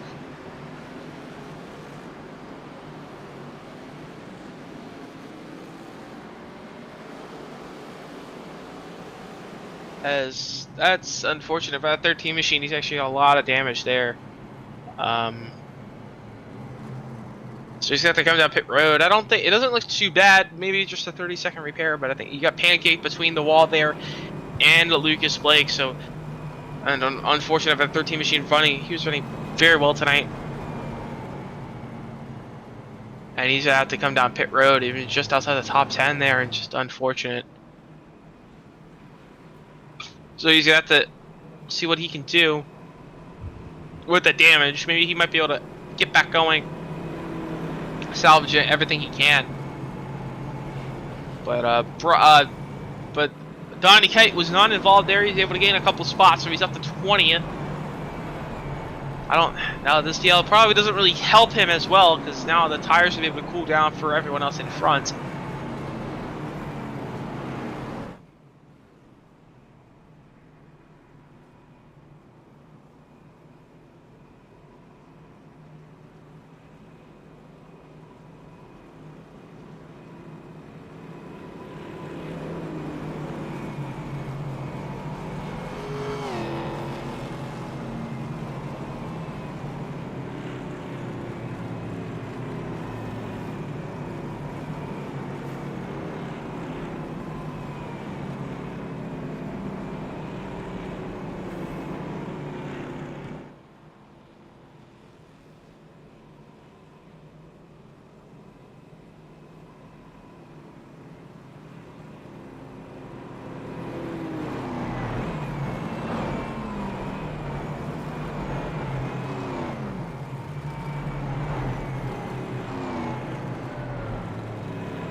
So we work our way under pacing still. Have Connors Rose in the lead. Brock Morris, Jared Skinner, Alex Anderson, Cameron Craighead rounds are at the top 5. There's still 2 green here, so we'll restart this time. With around 20. Yeah, we'll restart this time with 20 to go. So we'll restart with 20 to go for this yellow. So knocks off 5 laps. Yeah, I mean, it's pretty much a sprint to the finish. It looks like you don't get into a caution, which I wouldn't be surprised if we do, to be honest. We haven't really had enough laps on these tires to really warm them up too much. I don't think they probably have like 10 or 11 green flag laps on them right now. Yeah, definitely tires got some wear on them, but this is not helping Donnie Kite. Donnie Kite tried to play that strategy. We'll see what he can do, but I don't know. I think he just might have too many laps on the too little laps on the tires, and now we're just gonna have the heat cycles as well.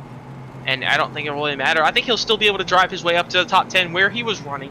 I mean, he was running around pretty much 10th, so I think in his mind, there's either he wasn't really gonna. He's only gonna fall back to about 24th. He can definitely easily work his way up to around 15th. So I mean, if it doesn't really work out for him to gain anything, at best, at worst, he'll probably be just a couple spots back of where he was running. So he probably just made that opportunity. Just thought of that. I mean, it's just, I believe this is his first race here tonight in this league, so I don't think he's really a threat for the championship because I mean, there's no drop. I don't know if there's any drops or provisionals, but there's no chase. So Donnie Kite's already starting in a pretty big pit already compared to some other guys as well that just made their first start tonight as well. So he's just trying to get good runs, pick up some experience, and get up there a little bit higher. Obviously, he wants to finish high as points as possible, but he knows something to be very good. He just wants to get up in a better position. He thinks his way to do it that way, I guess, is just pit and just hope it works out for him. But he's in 20th, so he still only needs 10 spots to be back where he was running before those 2 cautions ago. But Alex Anderson, he was up battling with Connor Sabosian before that yellow came out. After that first and second long run, he was just about to get by. Now he's going to work his way from 4th with 20 to go.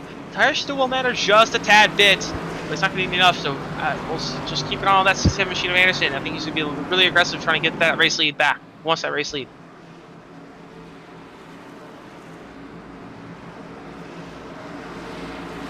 This time by, the pace car will take the hard left turn onto pit road. It'll restart with 20 laps to go. We'll have to see. We'll see if all these drivers can keep it clean, but Connor Sabosian leads him back to the guy. So we're back underway here in Charlotte. And Brock Morris not able to get a good restart as Sabosian. This will be side by side for second with Skinner and Morris. Craig going to be on the bottom of Alex Anderson now as well.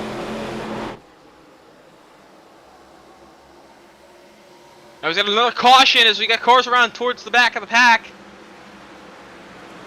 So, multiple car incident. You got the 15 involved there. Another car just tagged that UNC Charlotte machine there. Isaiah Walters may have been involved as well. Thankfully, the 2 machine Jordan Evans involved. So multiple cars involved here. So Isaiah Walters tries to shoot the gap. 56. Nathan Johnson just probably not expecting the 56 to be that slow through the corner. He just gassed up a little bit too much, but 56 there of Andrew Guetta is tagged by Nathan Johnson and sends him around in front of a couple of other cars, collects a few others. The 92, the 60 of Nathan Johnson being one of them. Isaiah Walters went for a little spin. The 30 machine of Boone Blake also involved there as well. Caleb Winslow was also involved. He's the UNC Charlotte machine that got tagged. So Caleb Winslow actually has pit repairs, so he's got a he had the left front there is shaking, completely broken. So he's gonna have at least 8 minutes of required in the pits there. So he's gonna be a pit road for a while. We'll see if he can pick up any scraps. But actually a lot of people pitting here. Huh. Interesting. That's an interesting call from a lot of these drivers. I didn't think they were really gonna pit, knowing the tires really weren't that much. I don't think. Unless fuel was an issue, but I don't think how I don't think fuel was an issue. They had all these caution laps. They could easily saved enough. But Connor Sabosian elects to come down pit road from the race lead. I know we didn't think it would be the right strategy last week at Kansas, but it ended up working out for him. But he's going to come out first. Morris and Anderson and Craighead are going to come out behind those drivers. You have Dwayne Young and Samuel Hoff as well. But Jared Skinner, Jacob Wilson going to stay on the racetrack. It actually might help Johnny Kite. He basically pitted these tires that he has on the car has no wear on them. No green flag laps, actually. He's sitting in 6th place right now, so he might... Exactly. His strategy might be the winning strategy right now. He's about 8 positions ahead of Connor Sabosian. Yeah, Dinoco looking very good with that strategy. He's sitting up in 8th.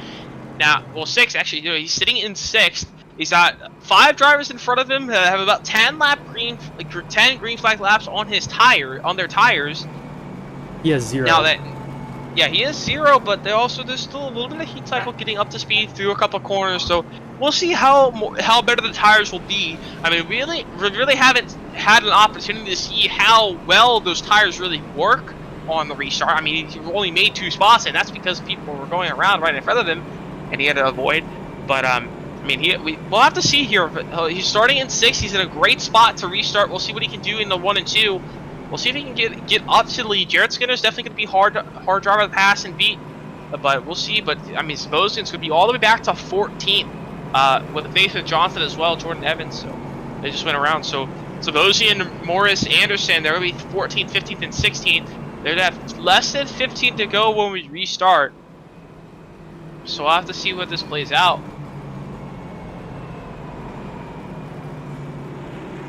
I think we do have 2 to green here.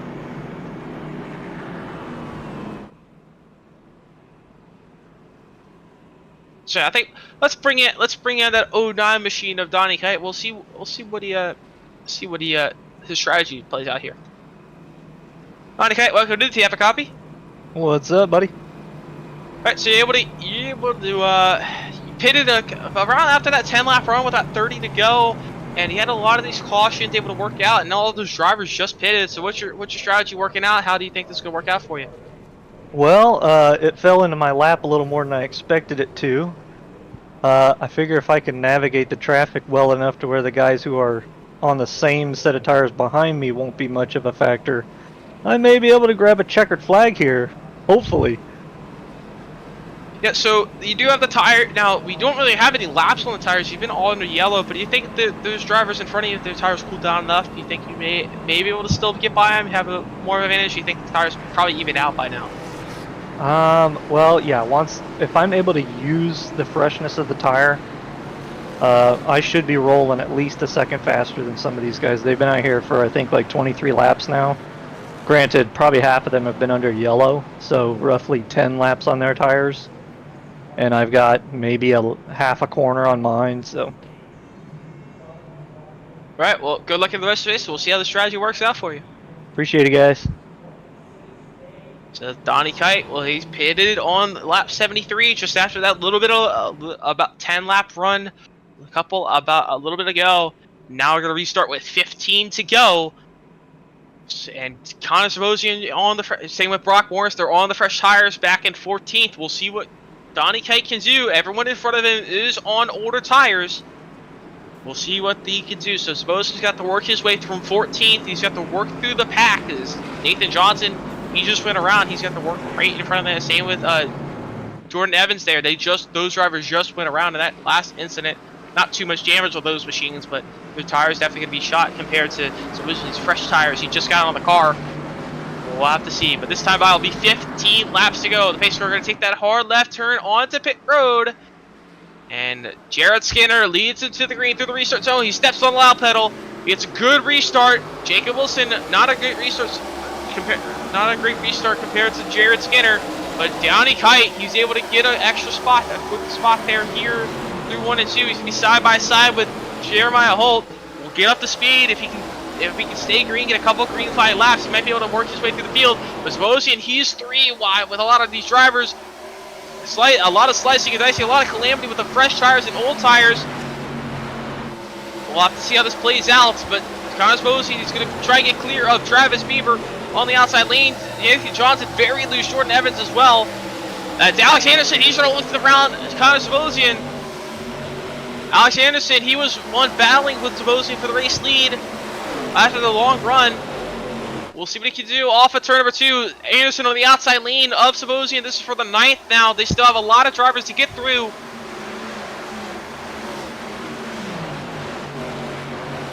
But through 3 and 4, Anderson driving on the outside lane. He knows Sebastian's going to be the one he has to beat if all these drivers, older tires in front of him really matter. But Donnie Kite, he's side by side with Jimmy Geikis here on the bottom. He's not making a lot of time, instant time, as I thought he probably would, as you'd expect on newer tires, but it still definitely is working. I think if we go green to the end, it probably will work out for him. And the tires will last, but almost a little bit of contact with Geikis. He's going to be a little out of shape there, but he's going to keep going. But this driver's battling for second with Mickey Isaac and Jacob Wilson. This is definitely going to help Donny Kite. It's going to allow these drivers to pull back it's going to allow Donny Kite to pull these drivers in. Sabosian's up to 7th.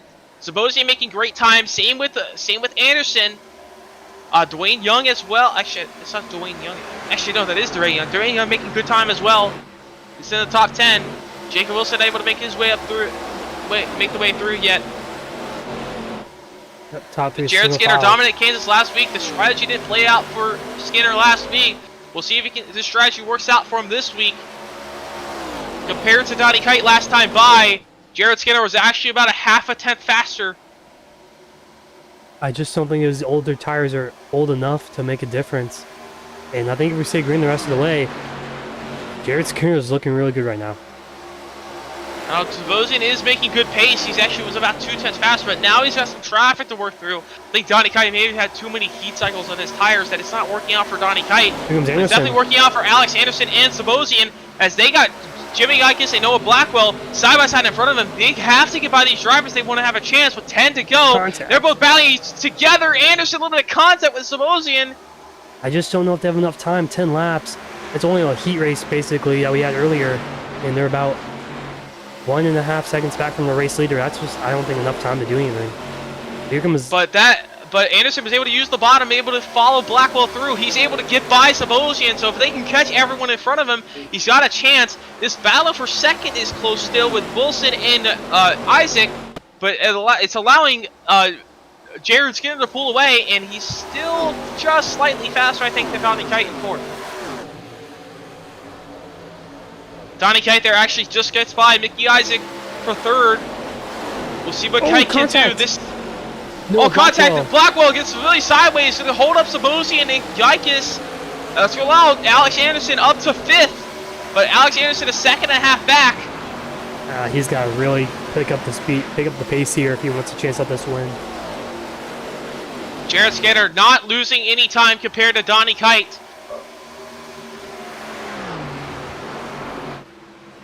Jacob Wilson's not any close as well. I think if any of these drivers want a chance, they're going to need a caution. But Jared Skinner right now, I think he's got the best chance at this win. Half a second lead with 7 laps to go here in Charlotte. He's got Donny Kite there in third. That time by, Donny Kite still about half a tenth slower. Jacob Wilson about half a tenth faster than Jared Skinner. Wilson may have an opportunity. We'll have to see half a second back. He needs to be gaining about a tenth a lap at this point. But Alex Anderson, he's looking at the inside of Mickey Isaac for that 4th place spot. Anderson's making great pace. He's got fresher tires, but I think it's just too much to ask right now. Kite really picking up the pace too.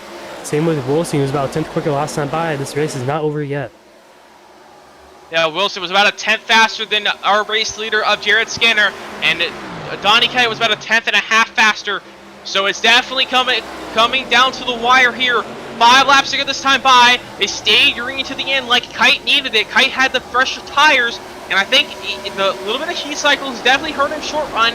He was really gaining, but now the tire wear is starting to matter. The extra tire wear these drivers had, extra green flag laps, is really starting to matter. Or 5 to go. Kite's closing it down. Same with Wilson. Here comes Alex Anderson. He's got an opportunity too. He's just under a second with 4 to go this time by. Bosing up the 5th now. It's a little bit further back from Anderson. Donny Kite, he was 2 tenths faster than Jared Skinner that time by. This time by, Donny Kite 30.863. Jared Skinner 30.894. Barely any difference, but now Kite, he's got to get by Wilson. He's going to easily get by Wilson. He's got half a second. If he can pick up 2 tenths per lap, he's going to be right there on Jared Skinner right when he get there. Kite, he's sticking to the top. He knows the top is faster. He's trying to find any extra speed. He got by Jacob Wilson for second. He's trying to chase down Jared Skinner for the race win.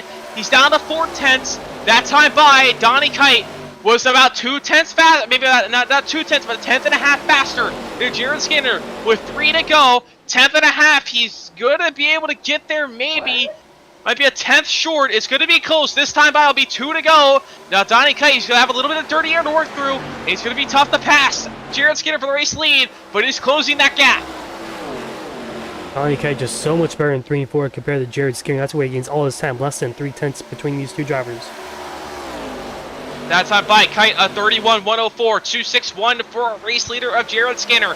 It was just under 3/10 was the gap. 2 to go off of turn number 2. Down the back straight over the penultimate time. Kite is closing that gap. He's right there on Jared Skinner.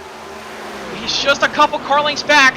He's much better through the entry of 3 and 4. If he can get a good run of 1 and 2, he might have an opportunity. Off of turn 4, he's got a good run down the front straightaway. 1 lap to go here in Charlotte. Donnie Kite has been really good off of 3 and 4. We could see a photo finish here if he gets a good exit off of 4. He's using the outside with the clean air through 1 and 2. Off of turn number 2, Jared Skinner in the lead. Donnie Kite, does he have enough? It's about 2 car lengths. He has to try and Hail Mary move down to 3 and 4. He's going to drive it in deep. He's going to get this Jared Skinner. He's going to get Jared Skinner loose. Up the racetrack, Skinner goes. Kite's going to try and go around the outside. Side by side, they're going to door me. Skinner's going to get turned.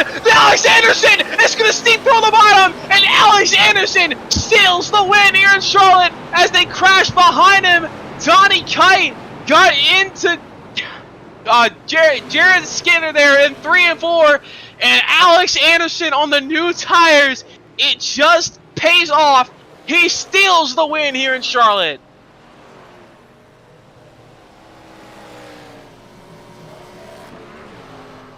Wow. What a crazy finish, and right there, Alex Anderson, he thought it was probably over in 3 and 4. And now he sneaks away with the win. He got second. He started off the season with second, and had bad luck last week. And now he's picked up the win. And what he thought was probably over. And he was able to skip the win. He knew he had to get by Zabosian if he wanted the chance early on. And he fought for that, and he got it. And he steals the win here in Charlotte.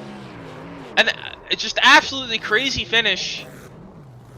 Right place, right time. Just snuck through in the bottom there once they made contact. Wow, what a finish that was. Yeah, let's take a look at that finish real quick. Just see what happened there with Kite and Skinner. I mean, so here's Anderson. He's on the back bumper of Jacob Wilson. There's Connor Sabosian. Connor Sabosian was able to get second. But Donnie Kite here is through 1 and 2. I think that this may be 2 to go. I believe this is 2 to go here. So 2 to go down the back straightaway. Donnie Kite's closing that gap back in. This time by, they'll be coming to the white flag. And Donnie Kite, he's closing that gap. I think he knows he had to try something in 3 and 4. I think he got a little bit closer. A little bit farther back than what he wanted to. Let's see, but down into turn number 1, he runs the outside. He does exactly what he needs to do, runs the outside and gets the run he needs. Jared Skinner just able to hold off just a couple car lengths there. And down into 3, he takes the Hail Mary move, gets into the back bumper of Jared Skinner, gets him sideways. Skinner holds on to it. He sticks it to the outside. Skinner tries to pin him up into the wall. They make a contact. Skinner gets turned, and Anderson on the bottom, and Anderson steals the win. Wilson goes up on 2 tires as Kite got turned back in front of him. And Anderson was able to sneak through on the bottom and win here. Let's take a on-board look at that 67 machine. He sneaks right on through on the bottom, and he steals the win away. Just, wow, Alex Anderson, he thought it was over. They seen they had contact. He knew he had an opportunity. He had a huge run here. Made contact off the corner, and Alex Anderson seals the race win at Charlotte. And you saw him celebrating on the front straightaway. What a win for that 67 machine. He had great speed all night. But we'll take a quick break, and we'll be right back with our results and top 3 interviews when we come back here from Charlotte Motor Speedway.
Welcome back here to the Charlotte Motor Speedway, Concord, North Carolina. A thriller finish we just saw with Alex Anderson taking the win. Before we get to our interviews, let's take a look at our finishing results for tonight's Dinoco 150. Alex Anderson able to get the win over Connor Sabosian and Jacob Wilson. Rounds out the top three. Donnie Kite made a little bit of contact with Jared Skinner at the end there. Donnie Kite was able to get fourth. Mickey Isaac able to pick up fifth. Dwayne Young in sixth. Jimmy Geikis in seventh. Noah Blackwell in 8th, Brock Morris in 9th, and Nate Bogus rounds out the top 10. 11th was Kyle Herlitsky with 12th, Samuel Hoff. Jeremiah Holt finished 13th with Nathan Johnson in 14th. Isaiah Walters will be 15th. Travis Beaver was able to pick up 16th. JJ Venezia in 17th. Andrew Greta in 18th. Cameron Craighead, he was running strong. He just tire strategy late did not help out for him. Finishes 19th. Jared Skinner, after getting correct in the final corner, he was able to still cross the line in 20th. Jordan Evans in 21st, finished rounds out the night in 21st with Lucas Blake in 22nd. Nathan Fryer in 23rd. Ryan Sauer in 24th. Dan Adams in 25th. Boone Blake in his debut start tonight, he was able to pick up a 26th. And Travis Sheed is 27th. Johnny Nisa picks up 28th. Joshua Clatterbuck 29th. And the last driver on the lead lap. And Christopher Bush picks up 30th. First driver, one or more laps down. Tony Shelton in 31st, Thomas Spencer in 32nd, Michael Malm in 33rd, and Caleb Winslow 34th. And rounding out our field tonight of 35 cars was Vinny and Finn fans. So as we're going to bring in our top three here, so we'll bring in Alex Anderson. Alex, welcome to the booth. You were to steal the win there. What was going through your mind at those final couple corners? Normally when I win races, I kind of freak out and start screaming. That one, I was just more like, what the hell just happened? I mean, I ran a kind of solid race all around, but I definitely wasn't expecting that, especially after the pit stops. Yeah, I don't know. I was more focused on just trying to get a podium there. I was racing the Jacob and the 51. And then I see the 09 just send it into 3, and I'm like, oh, maybe I can win this. So, I don't know. I guess luck was on my side for that last lap. Yeah, and speaking of your luck, I mean, you really didn't have good luck throughout the race. I mean, you had a better tires than Sabosian through those runs, and you just had the yellow right before you were about to get by him. But how did the tire wear feel tonight? And I mean, you definitely were strong on the tire wear compared to everyone else. Well, I mean, I was just trying to do my best while also staying competitive. It's just I felt it was pretty difficult to pass out there, especially if you were on equal tires and trying to fight somebody as good as, say, Connor. But I don't know. It was just trying to manage that, trying to go fast at the same time. And then at the end there, I mean, I started losing all grip at the end because of how hard I was pushing, trying to catch up to everybody. But yeah, I was just trying my best, trying to get through it. Yep, and you had a solid run of that. You were able to pick up the win, but before we send you off on your way, any sponsors I think for tonight's race win? My parents, not really sponsors, but definitely want to thank them. Thank you, and thank you to Sam for hosting the league, and also I gotta apologize to 3 people just so they know I did it, because I might be a little bit of an idiot. So I want to apologize to Sam and Cameron for hitting both of them under the last caution. I was not paying attention. That is completely on me. And I also want to apologize to the 42 of Noah Blackwell getting tight in 3 and 4. I washed up. I netcoded. I hit him. He got loose. Hell of a save from him. But very stupid move on my part, so I wanted to get all that out of the way. Thanks to you guys for putting on the broadcast, and yeah, I think that's it. Yeah, once again, congrats on the win, and we'll see you next week at Richmond. All right, thank you very much. Have a good one. You too, man. So as Alex Anderson, our race winner tonight after a thriller finish. We'll bring in, we'll find him real quick. We'll bring in Connor Sabosian. We talked to him earlier. Got to welcome to the booth. It looked a little bit glim for a top, doom and gloom for a top 3, but it opened up there with the final corner there, and you're able to pick up seconds. But what was going through your head with that late race strategy call, especially through the last lap? What what put you in that position? Was that strategy call? What was your thoughts going through there? Yeah, tire wear was definitely a little bigger than I thought it would be. I feel like I saved my tires really well throughout the race, but I expected a few more people to follow me onto pit road when I pitted on lap 82, and it just wasn't the case, and put us way too far back in the field, and the lap difference between tires was just not enough. But I mean, I'm happy I could pull off a good finish out of that, but it's really it really sucks because I had Alex there too on that long run, and I kind of got boxed in with about 9 or 10 to go, and he got around me on the inside, and he chose the better lane to pass through, and just got me there. But it also sucks for Jared. I know I stole one from him last week, and I hate to see him lose one this way. Yeah, you're able to, but you had to work your way through the field there towards the end. You had to pass, but you were also very defensive. I mean, you led pretty much the entire first 3/4 of the race there. How different? How hard was it to pass versus? I mean, obviously defending. So it's always a little difficult to pass in the 1.5 miles. Yeah, when you run the top, it's just so easy to defend and get the run off. But I feel like I was really good on tire saving throughout the race, and I feel like I had a little more in the tank at the end of each run, and I really liked my pace throughout the race. All right. Well, once again, congrats on that second place finish. And before we send you off on the way, any sponsors I think for tonight's second place run? Yeah, Moran Chevrolet, McQuaid Heating and Cooling, PPG, Michigan Independent Door Company, Painter Supply and Equipment, and the Pleasure Zone. All right. Once again, congrats on second. We'll see you next week at Richmond.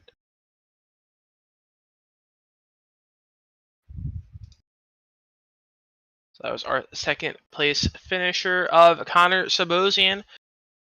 Bring in our third place finisher of Jacob Wilson. If I can find him in the booth, he's probably somewhere. Yeah, there he is. He's in general. All right, there you go. Jacob, welcome to the booth. Yeah, you able to pick up third after you're falling back a little bit there towards the end. But what was your strategy call there when everyone pitted? You able to stay out? What was going through your head there? Well, you guys know me. I'm never afraid to kind of do the opposite strategy from everyone else. But I felt like I was pretty good tonight. I just kind of got stuck kind of from that like 6th place to 10th place all night and just never got really any clean air. So I was like, what the heck? Let's, I saw everybody dive into pit road. I was like, okay, let's stay out. Let's see what happens. Definitely the guys that took some, had the pressure tires after about 10 laps, they were on me, and there wasn't a lot I could do, but it was crazy off that last turn. I just kind of floored it and hoped for the best once I saw him coming towards me, and somehow ended up in third. And you mentioned trying to hold off there, but hold off on the older tires there. How hard did it feel to hold off there versus also passing from earlier? It wasn't too bad. I mean, it really after we ran about 10 laps is when I could really tell, that I was starting to lose some grip in some of my raw speed. I didn't get a very good start. Those last 2 restarts, I've fumbled shifting gears. But so that was on me, but I don't think it really would have mattered. I think at best I was probably 2nd place there at the end if those guys wouldn't have caught us with the fresher tires. But it worked out okay. Yep, so you're able to still pick up a third after a crazy last lap there. Before we send you off on your way, any sponsors I think for tonight's third place run? Yes, sir. Circle W Farms, Floors by Dennis, Victory Fuel, Premier Racing Setups, Martin Sports, Adrenaline Captures, and just everybody else that supports me and that watches these and supports my iRacing and my real life racing. So. All right. Well, once again, congrats on the third place finish. We'll see you next week at Richmond. All right. Thank you, guys. So that was our third place finisher of Jacob Wilson. It was overall, I think it was a great race tonight. We've seen a lot of strategy, especially there, even if it wasn't under green flag, it was under the yellow. You see how the tire strategy played out, how tough it was to pass, and it's definitely made it for a great race tonight. But what's your final thoughts on the night for tonight, Tom? Yeah, another good race here tonight. Basically, a little bit harder to pass in Kansas, but still put on a really good show tonight. Next week at Richmond should be a fun one. Richmond, probably one of the best short tracks out there.